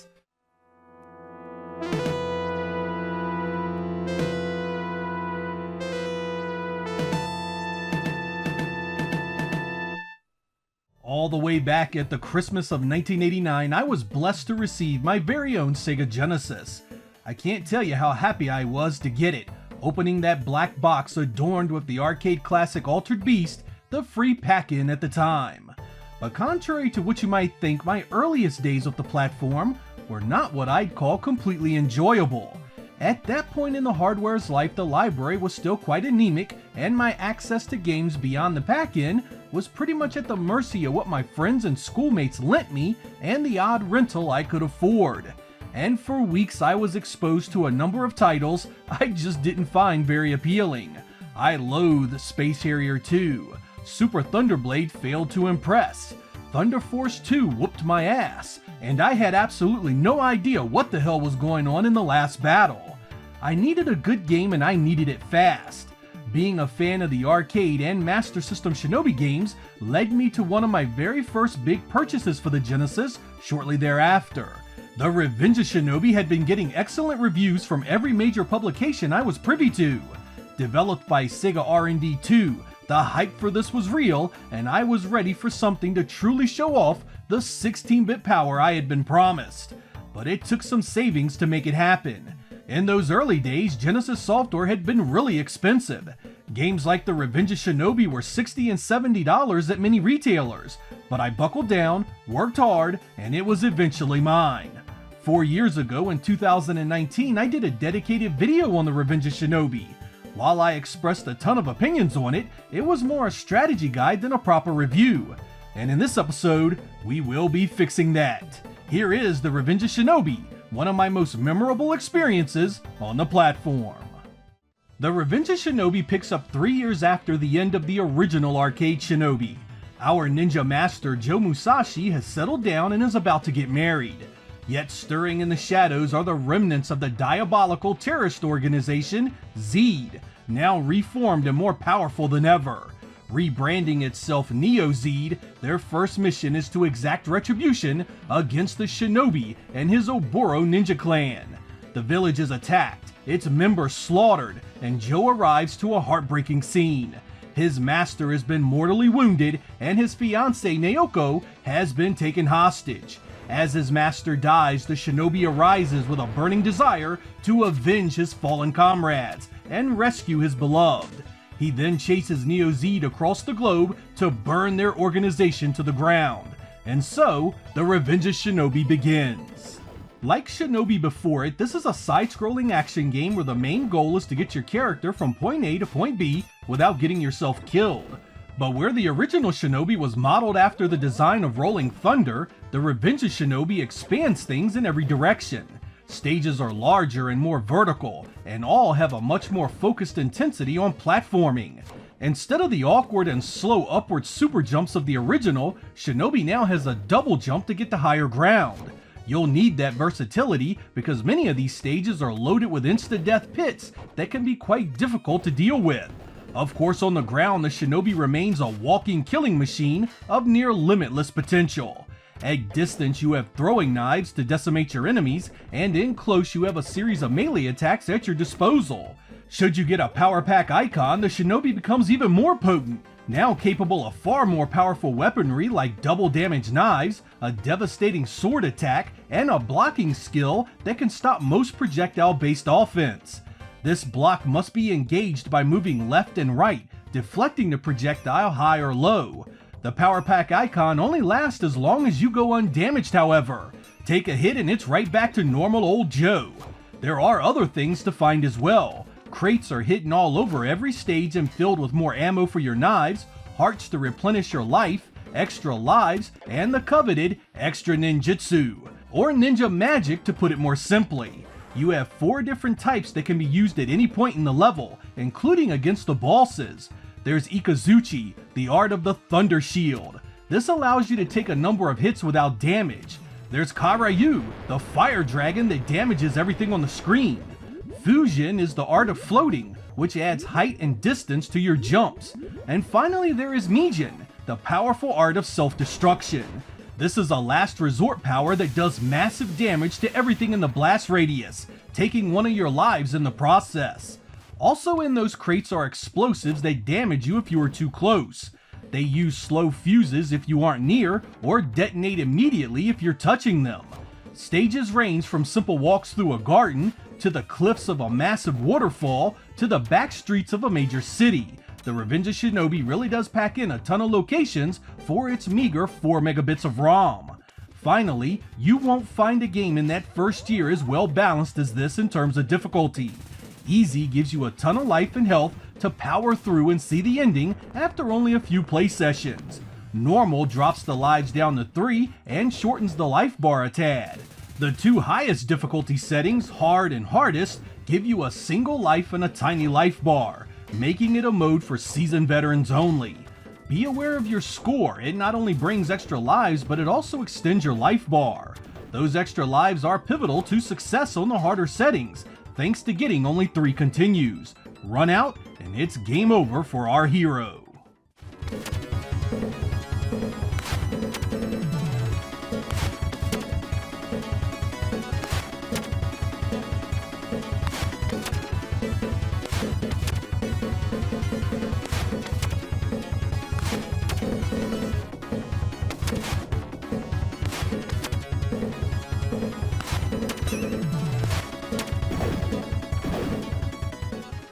At the time of its release, The Revenge of Shinobi was one of the best looking titles on the console market.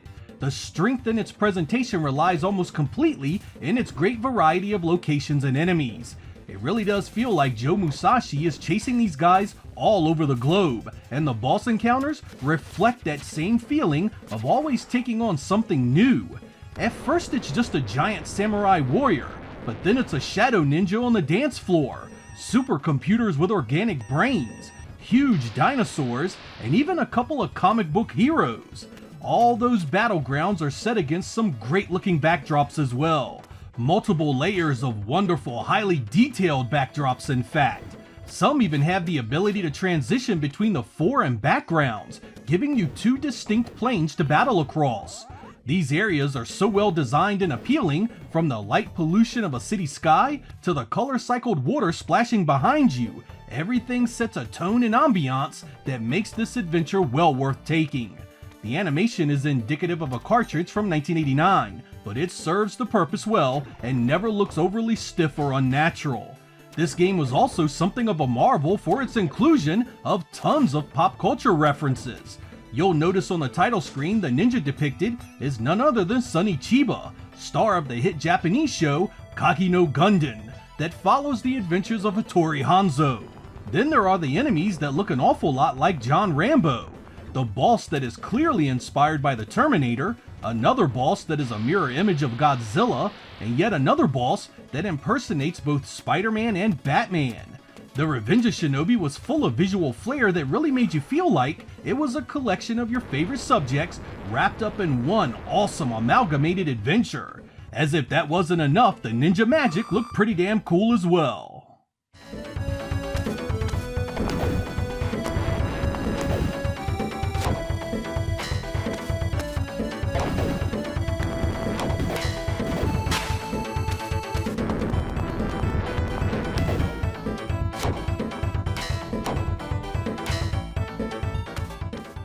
Back when I first got the Revenge of Shinobi, I saw a credit on the title screen, music by Yuzo Koshiro. This was incredibly rare back then for anyone from the Japanese development team to be featured this way. Now of course I had no clue who this fellow was at the time, but after playing, it became clear he deserved his name front and center, because the music in this one is nothing short of spectacular. This is FM synth at some of its finest moments. The kind of music that lifts an experience above the rank and file. It makes the entire journey more exciting, more appealing, and brings you into the locations in a way the visuals could never do alone. Even the sound effects are outstanding. This is one of my favorite soundtracks on the Genesis, so I've prepared an absolute feast for your ears. Let's dive into this masterpiece, courtesy of one Yuzo Koshiro.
Looking to critique the Revenge of Shinobi is a bit like trying to give an honest opinion about your first car.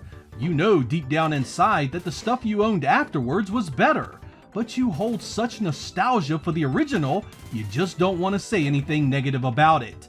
That's how I feel here, and those positive feelings definitely play a huge part in how I view this game today. At its original release, I credit it as one of the few games that legitimized the existence of the Sega Genesis. After being exposed to what I consider an extremely weak launch lineup, it raised the bar so high it was nothing short of a killer app for the device.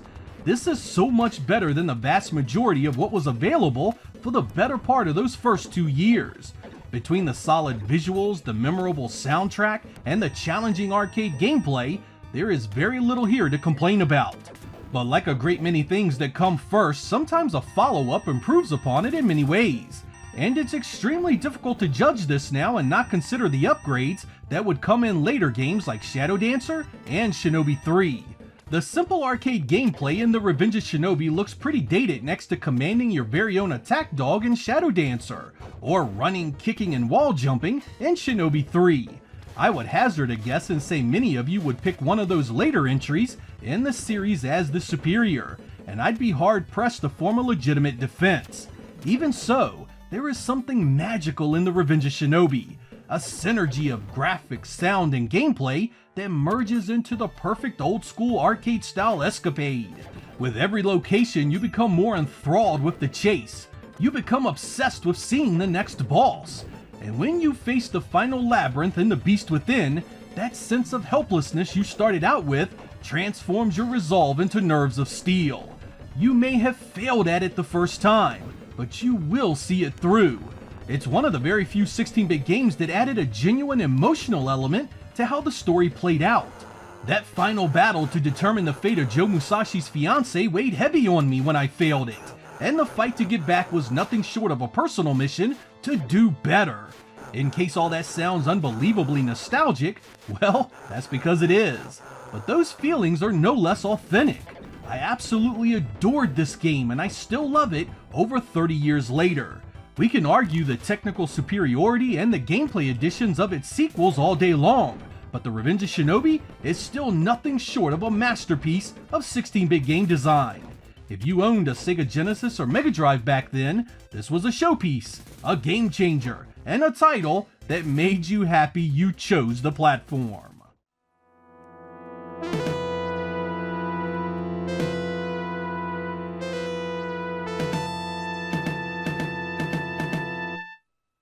In 1989, Sega released a new Shinobi game for its System 18 arcade board called Shadow Dancer.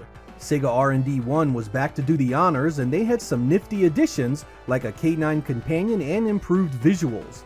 The story in the game didn't link directly to the original Shinobi, but the arcade flyers made it clear it was part of the same universe. It was a fairly solid game overall, but nowhere near as popular as the original Shinobi. Sega's new 16-bit home platform had already seen a successful sequel to Shinobi by Sega R&D 2, so they were put in charge of bringing Shadow Dancer home to the Genesis in 1990. They must not have been fans of the arcade, because quite a bit would be changed in this new version of the game. We got a different story, redesigned stages, new enemies, new bosses, new music. Hell, it was practically a brand new game. In this episode, we will be taking a deep dive into Shadow Dancer, The Secret of Shinobi for the Sega Genesis. Right from the get-go, the Genesis Shadow Dancer carves a new path. The story now directly centers on Joe Musashi, who has retired from his adventuring days and returned to Japan. But while Joe is enjoying the good life, a new criminal organization begins terrorizing New York City.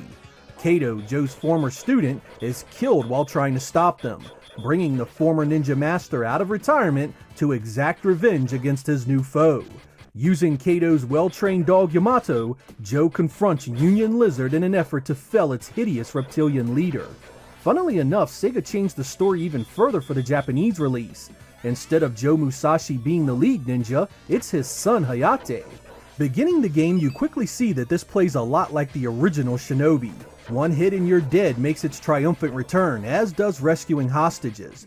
There are score bonuses, extra men, and power-ups you can get for your weapons as well.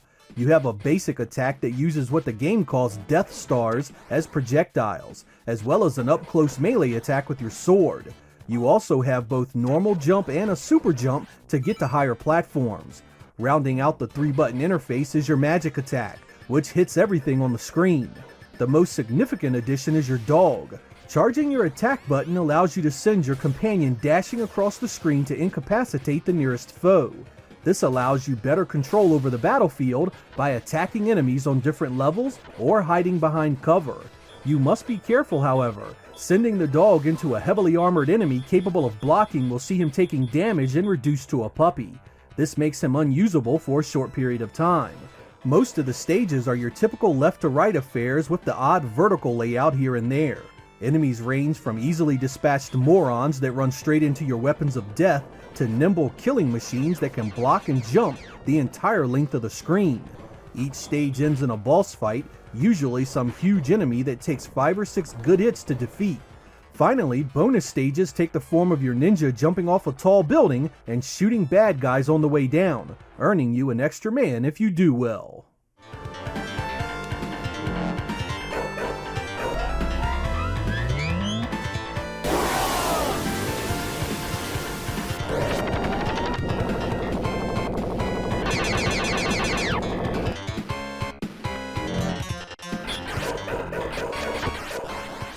The story wasn't the only thing to get a big change in Shadow Dancer. The visuals are also redone in a big way.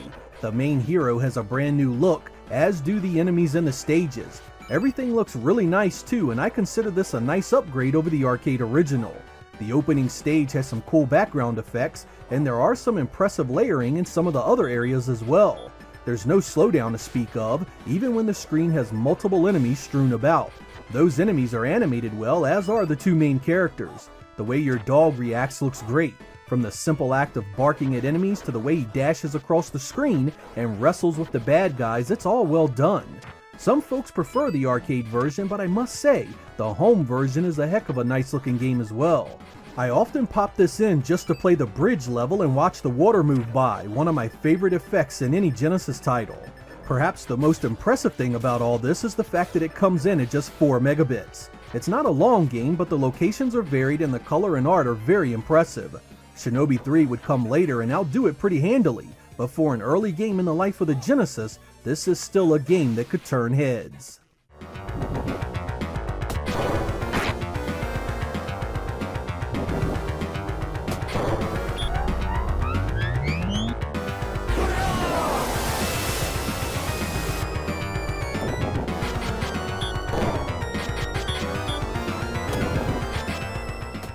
The music was also redone for this version. I always thought the music in the arcade was a bit too hard-edged for its own good. It had points where it was legitimately grating to the ear. I found myself enjoying much of what was in this version, however. It's still fast and hard, but has an overall better presentation and flow. Here are a few examples to see if you agree.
It's difficult to judge a game like this without bringing up comparisons to the Shinobi games that came before and after it. Just how well does it hold up against the other games in the series? The good news is that the core gameplay remains as excellent as it ever was. Your ninja is fast and nimble, and your attacks connect with a satisfying impact that makes the gameplay really feel great. The graphics and sound round out a package that makes for one fine game overall.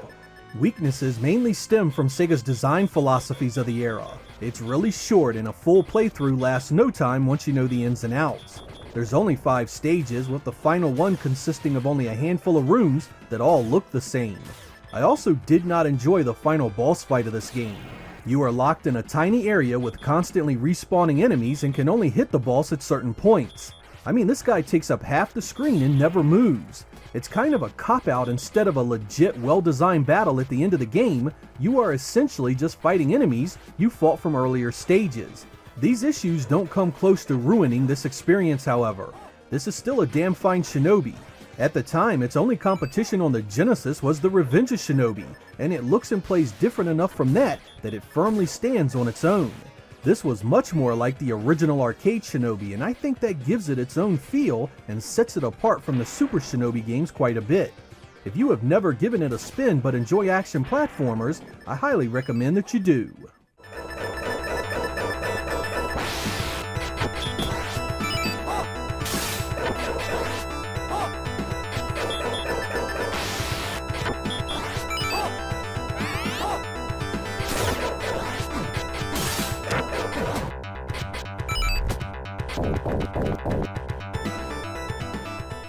The Shinobi series on a whole is loaded with great entries, and Shadow Dancer: The Secret of Shinobi continues that fine tradition. It is short and that final boss encounter was really weak, but overall this one really hits the nail on the head for those that enjoyed the original Shinobi arcade game and its challenge. And speaking of challenge, this game has 3 difficulty settings that radically affect enemy placement and number. You can really make it difficult, and it provides a nice change up once you beat it for the first time. You can also turn off your death stars, which makes the game hard at first, but having the ability to melee attack all the time has its advantages. Once you get good and know the enemy patterns, this becomes quite the fun way to play the game.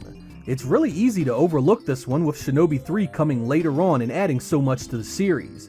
But what this one lacks in those additions, it makes up for with a solid challenge and its faithfulness to the original arcade Shinobi. There's an appeal to its straightforward action, and Sega really knew how to make the most of it. It doesn't dethrone the Super Shinobi games for me, but it definitely earns its place on my shelf as a must-own.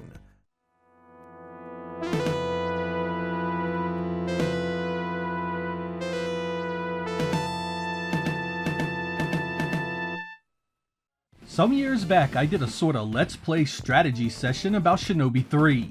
I went over it stage by stage, giving you an overview and what you would face and what to look out for. While I enjoyed doing that, it was a far cry from my usual review process, and I've decided to remedy that. In this episode, I'm giving Shinobi 3 the full review treatment and let you know what I think and where it stands in the pantheon of greats.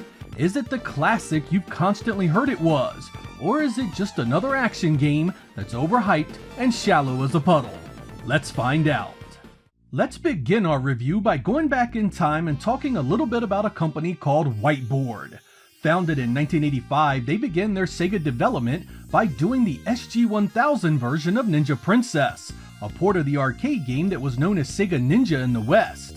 This forged a relationship that begot numerous Master System releases.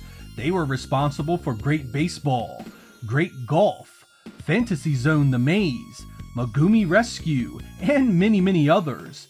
As the 1980s came to a close, Whiteboard changed its name to Santos and continued working with Sega to port Toki Going Ape Spit and the new property, Battle Golfer Yui.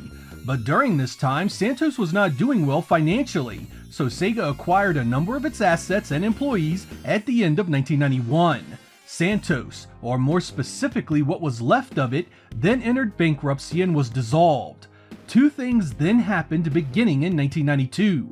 First, former Santos president Takeshi Tozu formed a new company called Santos that would go on to develop games like the Flintstones for the Sega Genesis and Samurai Showdown for the Game Gear Portable. And second, Sega would take its acquisitions from the original Santos and form a new subsidiary called Megasoft Company Limited. I'm telling you all this because it was Megasoft that would develop Shinobi 3 and release it in 1993. It was not a smooth development, however. It was made over a course of about 18 months and it underwent a ton of changes. In fact, well into development, most of what was done was scrapped and completely redone. So close was it to release in its original state that there were actually magazine reviews out there covering what is clearly a very different game from what we received in the final retail release.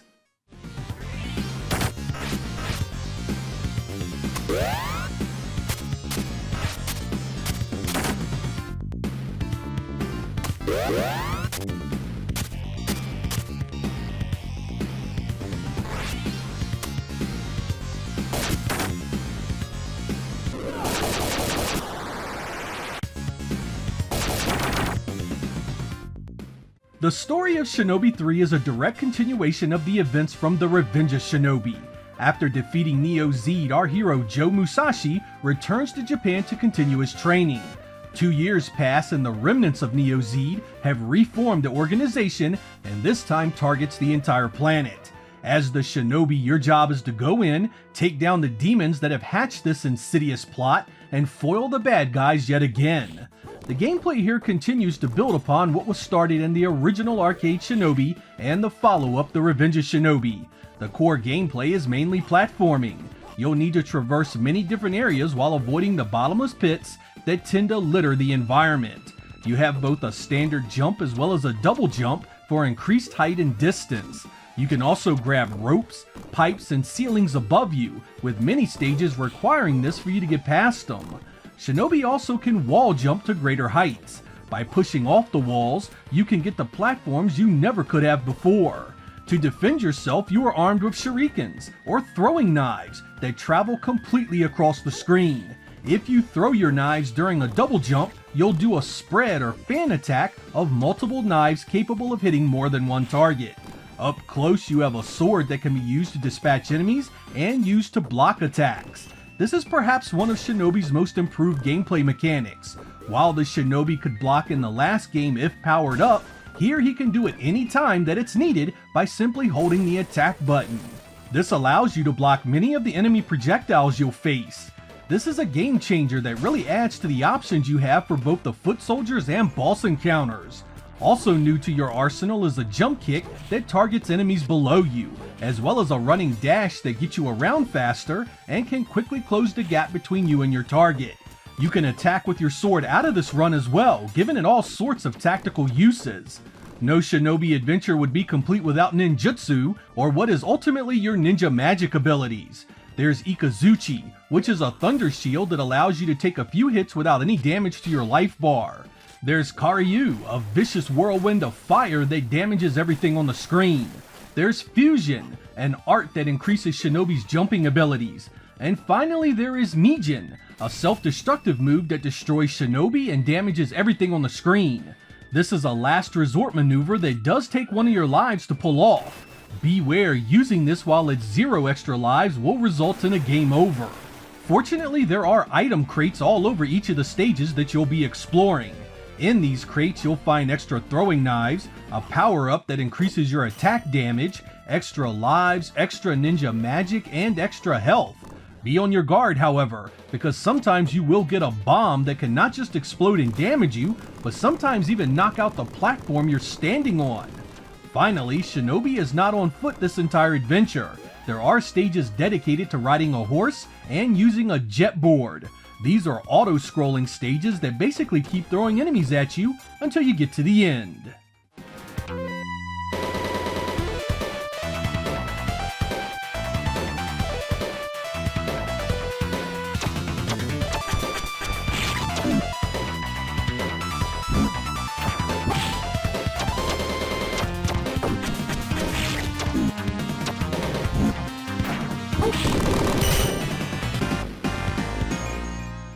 Being released in 1993 and coming in at a respectable 8 megabits, Shinobi 3 has outstanding visuals with impressive variety.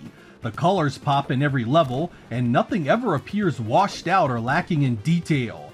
There are 7 main stages, with each one having sub-areas that often have completely different backgrounds. And speaking of backgrounds, the amount of glorious parallax scrolling here is the stuff of dreams. Every single area, whether indoors or out, has multiple layers whizzing by you, and it looks spectacular.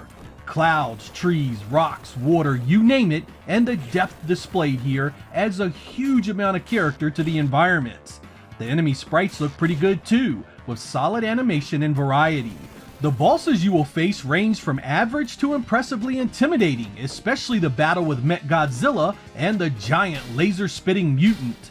Joe Musashi himself looks great here, perhaps the best he has ever looked in any of these games. The red and white color scheme contrasts well with each and every background, making sure you never lose your character when the action gets intense. I also love the animation frames he has, from the slow walk when holding your block, to the running dash, right down to the jump kick. Shinobi moves with a finesse befitting his reputation and pedigree. All things considered, it's one of the better looking Genesis games released in its lifetime. It almost felt like this hardware was made to display this type of game. It never slows down either, making it an almost perfect 10 in the graphics department. The only negative I could even begin to level at it is the strange looking mist effect in the trap stage. This false transparency doesn't come off the same as something you would have seen on the Super Nintendo, but honestly, even it has an air of uniqueness about it. It almost shimmers and glows, and if this is the worst thing I can say about the visuals, it just proves you're in for one heck of a treat.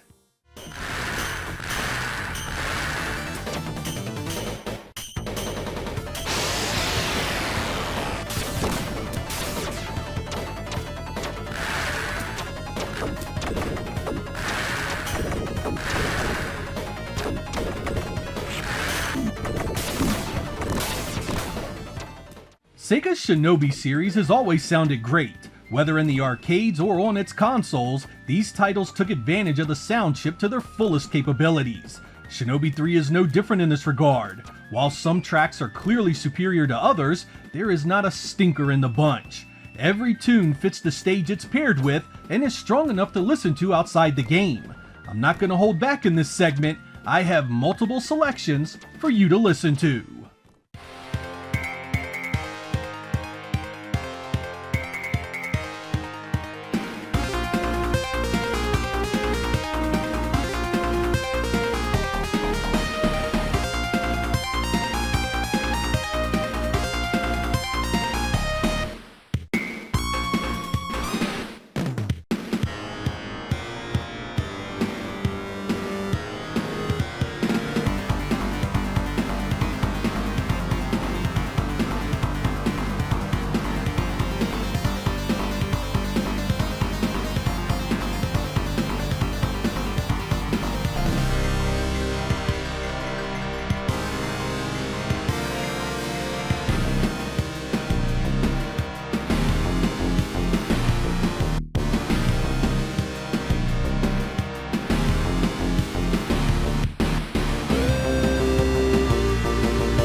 The critique section here was something I wanted to be really honest about and separate myself as a Sega fan to give you the best possible take on what is, and isn't, so great about Shinobi 3.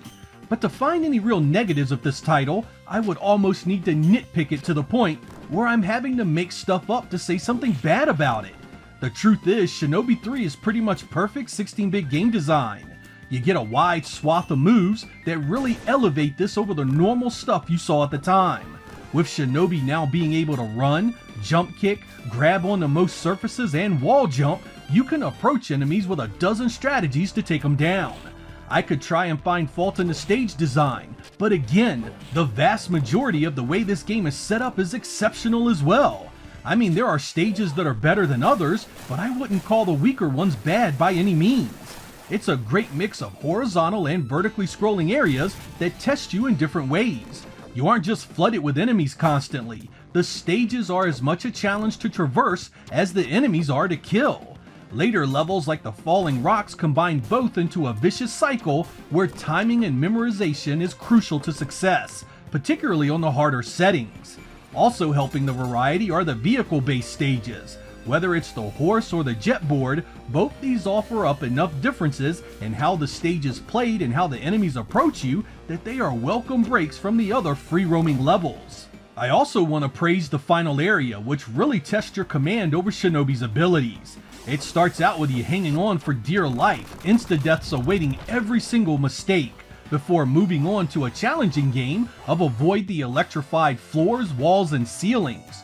Your jumping abilities better be up to snuff. I mean, there is just so little here to really complain about. Maybe it could have had some more weapons, or maybe some magic that differed a bit more from Revenge of Shinobi. Maybe it could have been longer and had a few more stages. But again, that is nitpick territory, because what is here feels so right, so perfectly balanced. That leaves me with one very small complaint about Shinobi 3. The last boss is somewhat underwhelming when you consider the last battle in Revenge of Shinobi. Whereas that was a desperate fight for the survival of your woman, this dude is just a basic encounter that you can simply brute force with your weapons and magic. I didn't expect them to copy Revenge of Shinobi's last fight, but it would have been nice if there was a nuke launch or something you had to disarm that could have led to different endings if you failed. But I want to be clear, this is such a small thing in the grand scheme of how well this game performs in every other area. It's got the looks, the sounds, the gameplay, and the stage design that puts it in the upper echelon of side-scrolling 16-bit action titles. Shinobi 3 isn't just a great Genesis game, it's top 10 material for that entire generation.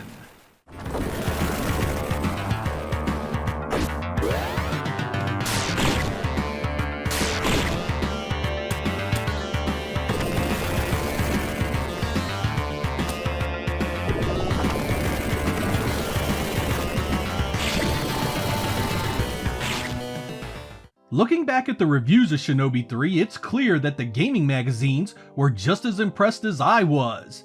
Electronic Gaming Monthly raved about it, bestowing it with its coveted Platinum Award, with every editor giving it a 9 out of 10. GamePro lavished it with praise as well, basically saying it was almost perfect and giving it high marks across the board. The reviewers at GameFan were likewise impressed, giving it a great score and calling it a sequel that beat Revenge of Shinobi in every category. And it was all true. Shinobi 3 continued a streak of games in the mainline series where each and every one was a winner. There was Shinobi on the Sega Master System in 1988. There was the Revenge of Shinobi for the Genesis in 1989. Shadow Dancer followed that up on the Genesis in 1990. The GG Shinobi landed on the Game Gear in 1991. With its follow-up, the GG Shinobi 2, appearing a year later in 1992. Then there was Shinobi 3 here in 1993, giving us 6 straight years of 6 incredible games. Unfortunately, Shinobi 3 did not sell as well as Sega had wanted. It was released just a few weeks before Mortal Kombat on the Genesis, and that behemoth soaked up every bit of available market share, moving over 3 million units. Shinobi 3, even with all its potential and good press, was simply no match for the hype and word of mouth generated by countless kids wanting to rip their friends' hearts out or burning them to a crisp. This put Shinobi on shaky ground, and we wouldn't see another one appear on the Genesis despite the platform being officially supported for another 4 years. We did get a two-dimensional Saturn release in 1995, but that was lost in the shuffle with all the hype 3D polygon games were getting. Sales again underwhelmed, and Sega quietly retired the Shinobi franchise until 2002's PS2 adventure. I honestly cannot help but feel Sega really missed an opportunity to bring the Genesis one more Shinobi title in its lifetime. An upgraded remake of the Game Gear titles perhaps. I feel that formula would have worked great and could have led to a more advanced Metroid-style adventure on the Saturn a few years later. This franchise had done so well, had brought so much respect to Sega's consoles, that I really do feel it deserved better. Shinobi 3 had the gameplay, graphics, and sound that showed the Genesis was still a monster, and it could still pump out some of the best experiences you could find on a home console. It's a masterpiece, plain and simple.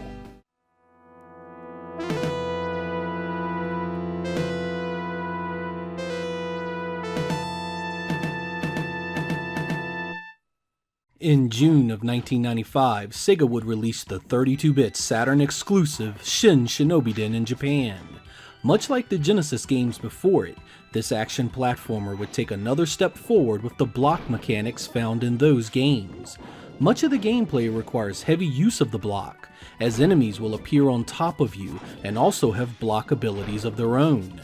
It also encourages heavy use of the melee mechanics with your sword, leaving the shurikens for strategic use almost exclusively. This is in stark contrast to the previous Genesis and Mega Drive games, where melee attacks took a backseat to your distance arsenal.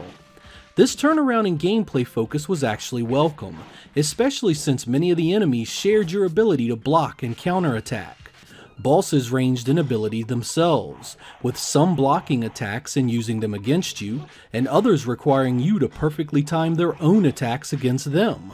Power-ups are strewn around the game and gotten from killing other enemies. You'll encounter life replenishment and sword power-ups this way. There is also a ninja magic that you can collect and use to clear enemies out, but this replaces the awesome variety of magic found in previous Shinobi games. This was definitely a step back in design, as the old magic system allowed fantastic strategy to be used at various points in those games. Blue orbs have been added as a collectible, with 10 giving you an extra life.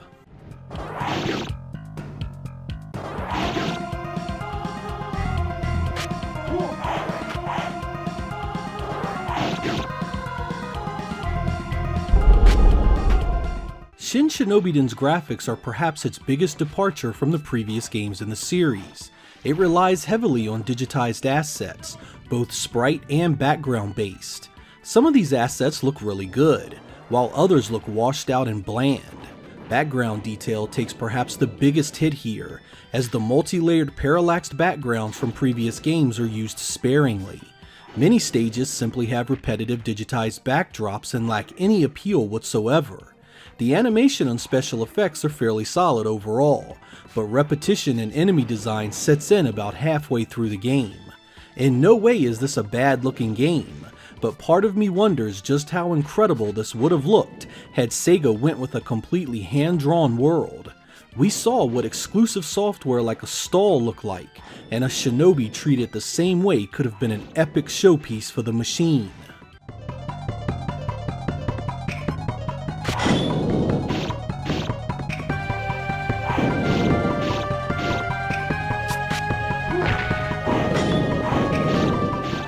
Sound design is another area of curiosity with Shin Shinobiden. The Japanese version here is produced with a more movie-style sound production that sounds very different from the funky techno and synthesized beats of the past games. I wouldn't call it bad, it's just different, and lacks the old style's effectiveness. None too pleased with this soundtrack, Sega of Europe would actually delay the game's release so they could record an entirely new set of tracks for the game. These new tracks are far more faithful to the game's setting and add atmosphere and punch to the overall experience. The North American release retains the Japanese soundtrack, making the PAL release an often sought after version of the game. They both have their ups and downs, so I'd listen to some MP3s of them both before you make a decision on which one you want.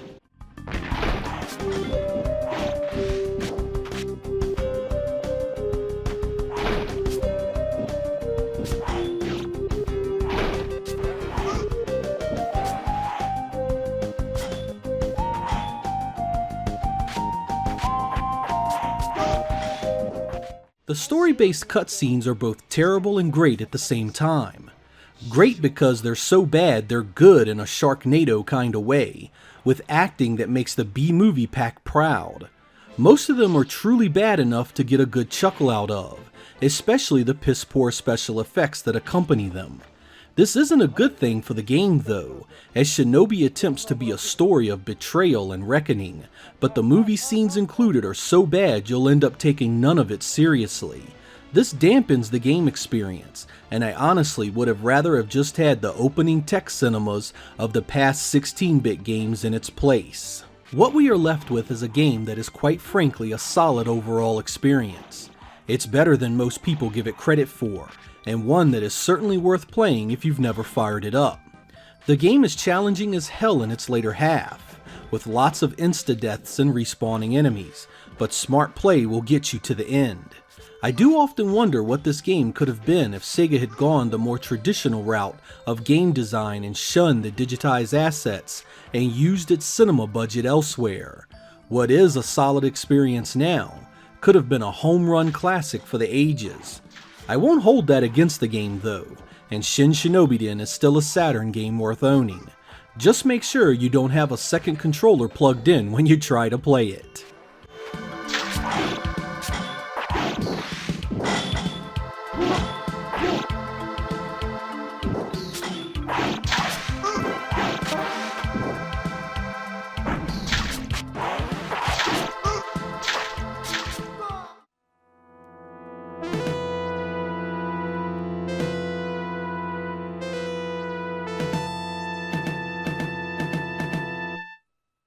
The Shinobi franchise sat idle for 7 years before it saw another one in late 2002. Sega handed off the responsibility to 3D6 Games to bring the series back to life, and things didn't exactly go as planned. The Revenge of Shinobi for the Game Boy Advance may share a name with a great Genesis title, but its association begins and ends right there. It uses unattractive pre-rendered visuals, the gameplay is slow and clunky, and it's missing the great soundtrack the series was known for. The less said about this one, the better.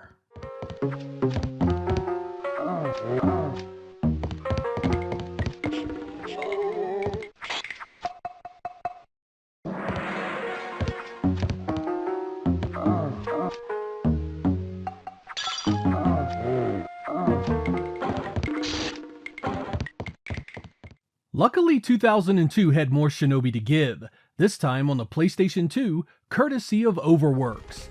Things turned out so much better here in what was Shinobi's first fully three-dimensional adventure. It follows the story of two brothers from the Oboro clan as Tokyo is under attack from an evil sorcerer. Demons are loose all over the city and you have to stop them from advancing. Lots of hack and slash combos, spells, and exploration await you in this one, and it was a very good first effort to bring the series into the modern era. You must be careful, however, because the sword you wield has an insatiable appetite for souls, and if you don't feed it, it begins to devour yours. This adds an air of desperation to the gameplay, and you'll want to engage your foes and dispatch them as often and as quickly as possible. The third-person camera follows the action well, the graphics are dark and apocalyptic, and I greatly enjoyed the sound design. With the fundamentals in place, Sega turned around a sequel to Shinobi called Nightshade the following year, also on the PlayStation 2. This is a direct sequel that follows a female ninja called Hibana, who must once again face the demons that are unleashed on Tokyo. The core game is pretty much what we saw in Shinobi, but there is a much greater focus on environmental dangers, especially pit deaths. The Tate combo system from before returns with a newfound focus on dashing to hit multiple enemies over insta-deaths. This makes Nightshade an often brutally difficult game that doesn't show much mercy on those that play casually. Both these games should have been the start of a great new run for the franchise, but we didn't see another one until 2011 when we got Shinobi 3D for the Nintendo 3DS. This 2.5D adventure reboots the franchise and traces the origin of Joe Musashi's adventure back to his father. It includes aliens, time travel, and an ending that undoes the original story entirely. And that was the very last time we'd see Shinobi until 2025.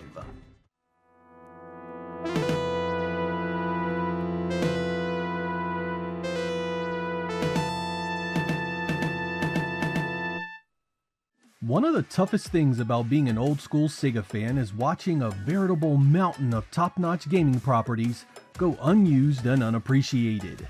Sega has so many games and characters that haven't been touched in years that it begs the question sometimes, just what the hell are they doing?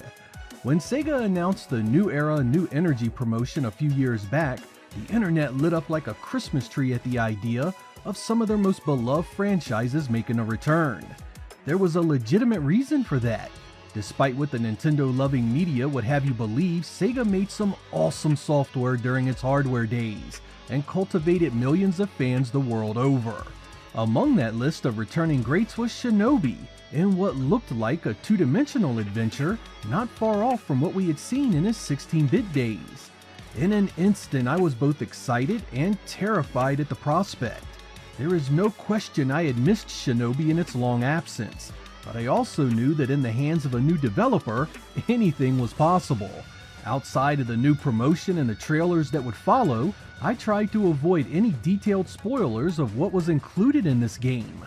I didn't even play much of the early release demo everyone was raving about. I also didn't reach out to Sega for a free review copy. I paid full price for both a digital and physical version in an effort to support this endeavor as strongly as possible. Well, after weeks of play and consideration, I'm finally ready to speak about what I think about this game. Since this is far newer than the software I typically review, I have tried my best to avoid any major spoilers, and captured only gameplay about halfway through the adventure. Is this the revival the Sega faithful has been waiting for? Or is it something completely different that didn't feel like a Shinobi at all? Let's find out. The story here is as old as the series itself.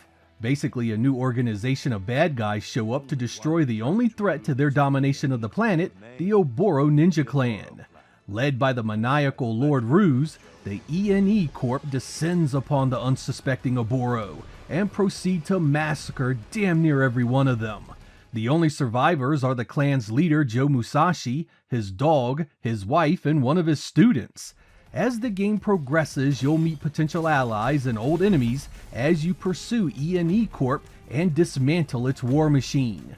I'll save the deep dive in an effort to avoid some pretty major plot spoilers, but if there is one thing you just do not do, is piss off a Joe Musashi by attacking his village and killing his people. Vengeance is always mine, saith the Shinobi. The gameplay from there is what I would describe as a Metroid Lite, or an action-adventure platformer with some mild RPG elements. This in itself isn't completely new to the Shinobi series. You may recall the Game Gear games had some similarities as well, though much simpler and on a much smaller scale. Combat relies heavily on melee attacks, with Joe's kunai, or his throwing knives, taking a backseat and in a supporting role. Additional combo attacks can be unlocked the more you play the game. You can also use special attacks that execute multiple enemies at once, use ninpo magic like fire for big damage, and of course you can blast enemies with a powerful ninjutsu attack that can wipe out everything on the screen. All of those require various gauges to activate. These gauges build up from your attacks, the damage you take, or the items you pick up. The combat also puts special focus on armored enemies that need additional finesse to deal with. There you can use special punches, combos, and ninpo to deal with them better. Pay attention to the ability ratings to know which ones will work the best. There's also a nice tool set you can obtain that makes things getting around the world more interesting. There's a ninja hook for swinging across large gaps, ninja claws for climbing walls and ceilings, and the ninja glider for really improving your traveling capabilities. Some stages have puzzle elements that require these items, and you'll do well to pay close attention to your surroundings. There are also amulets you can equip that give you new powers and enhance your abilities. Your heads-up display is in the top left of the screen. There you will find the number of kunai you have, your currently equipped amulets, your rage gauge, your ninpo cells, your hit points, and your combo counter. As you move around the play area, you will find treasure chests that contain all sorts of goodies. The small chests contain coins, health, and kunai. The larger chests can contain amulets, new abilities, and Oboro relics. Be on the lookout for the shop, because it's there you can spend your coins and Oboro relics on enhancing your abilities like new combos, ninpo, and so on. Also scattered around the stages are checkpoints, switches that open doors, and elite squads that pose a special challenge you must overcome. One area that this game really changes from past titles is the massive focus on huge open areas that you must navigate. In order to accomplish that, you have an impressive list of moves to learn. You can jump, double jump, wall jump, dash, air dash, ground roll, and jump kick. You'll need to get comfortable with all that because there are a few sections with some heavy platforming challenges that absolutely need them. The in-game menu provides you a ton of information. There's the map that shows where you've been and the checkpoints. Checkpoints allow you to fast travel around the stage. The status screen shows Joe's current condition, his relics, outfit, keys, and dark katana fragments, which you can get from doing special missions given to you by the Grim Reaper. The gear page allows you to set your ninpo, weapons, and amulets. The skills page shows you what you have opened and what remains. Though the game resembles elements from Metroid, it still maintains a structure of individual stages. These stages can be revisited once you defeat it, allowing you a chance to find items you may have missed the first time around. Finally, the arcade mode is a special challenge to defeat a stage you have unlocked as quickly as possible.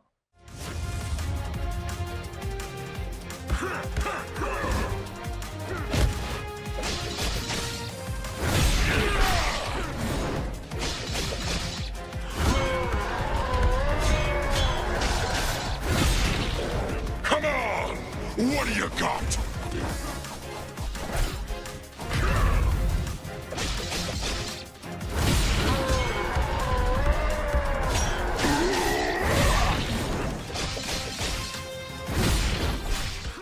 Visually, Art of Vengeance is gorgeous.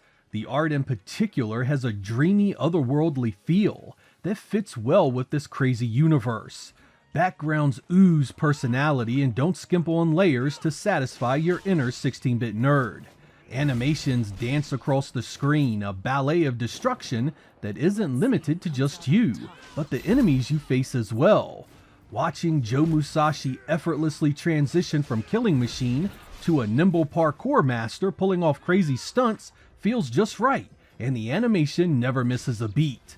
There is also a massive amount of variety in the environment you traverse.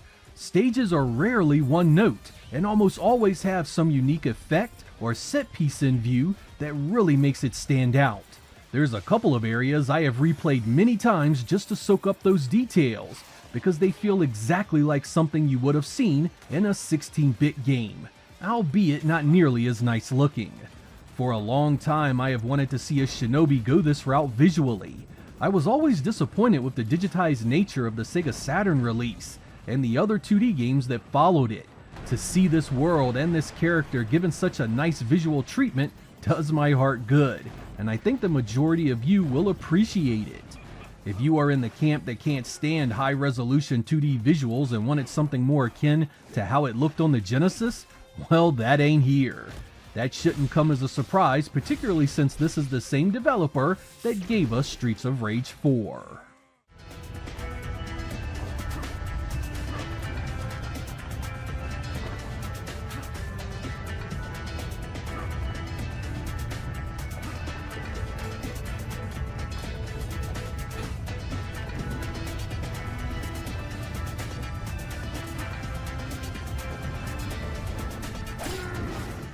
Music is an important part of any Shinobi experience.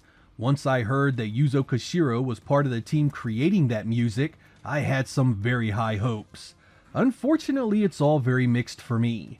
I came away feeling like this soundtrack was incredible, if it had been made for another game. A lot of this sounds like it would have been awesome in an RPG, or maybe a new Panzer Dragoon, but I rarely felt like much of this belonged in a Shinobi.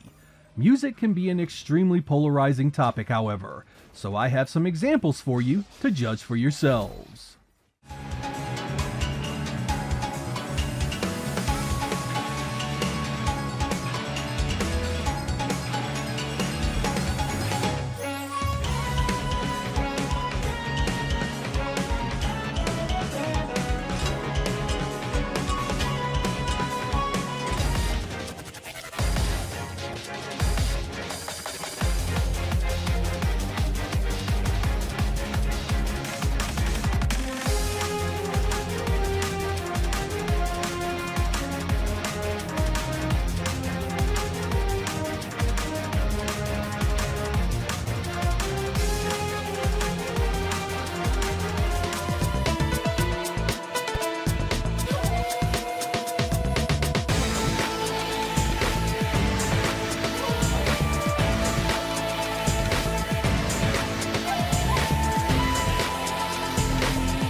Let's get one thing out of the way so we can speak honestly and truthfully.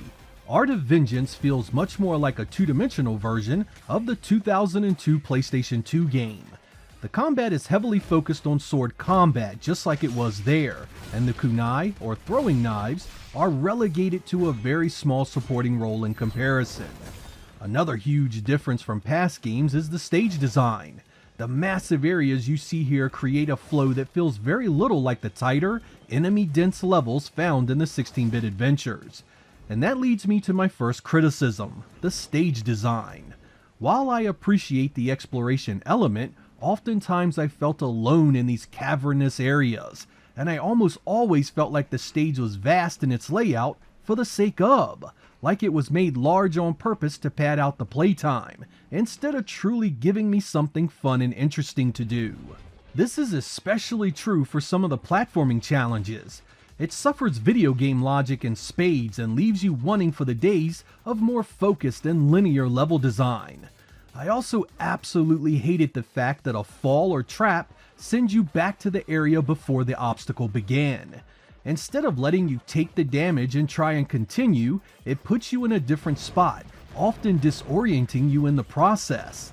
This is especially frustrating in areas where things are moving constantly, because sometimes you didn't know where your respawn was going to be. I think this would have benefited from smaller levels, more of them, with tighter trap and bottomless pit design. There would have been less wandering around, less loneliness, more enemies, and less of a feeling like the developers are wasting your time with tedious platforming challenges.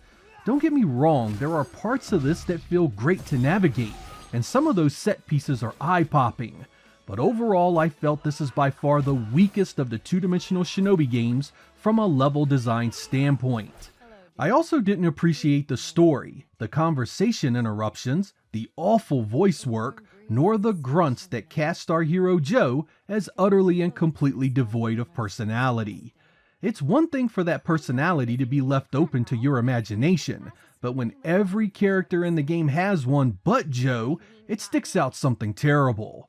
All stories should have been contained within the opening and closing cinematics, or at most, played out as simple text descriptions before each area. This is not a complicated adventure, and there was no need to waste that much time and interrupt the gameplay that often. There were also interruptions while collecting certain items that would completely stop gameplay to let you know you had collected it for the 50th time. Sometimes with enemies right in front of you. With those complaints out the way, I cannot fault the incredible combat and feeling of movement. There is a magic to this combat that borders on precognition. It transitions from one element to another so well. As the combat unfolds on screen, your fingers are hitting buttons almost in anticipation as the next move fires off. There's a natural flow to it that you pick up immediately and never look back. Fans of the 3D Shinobi and Ninja Gaiden titles will eat this up and love every minute of it. It is a perfect companion piece to those adventures, and it plays just as well, if not better. This core gameplay is so strong and so well done, it easily ranks up there in the top 5 ninja-related titles I've ever played. For those of you worried about the difficulty and being pushed out of the experience because of it, you will be overjoyed to learn that you can adjust some options that make this much more accessible.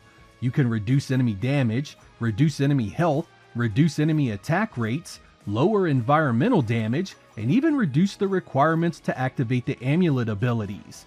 It really is geared for every type of gamer, no matter if you are looking for a challenge or you want something more casual.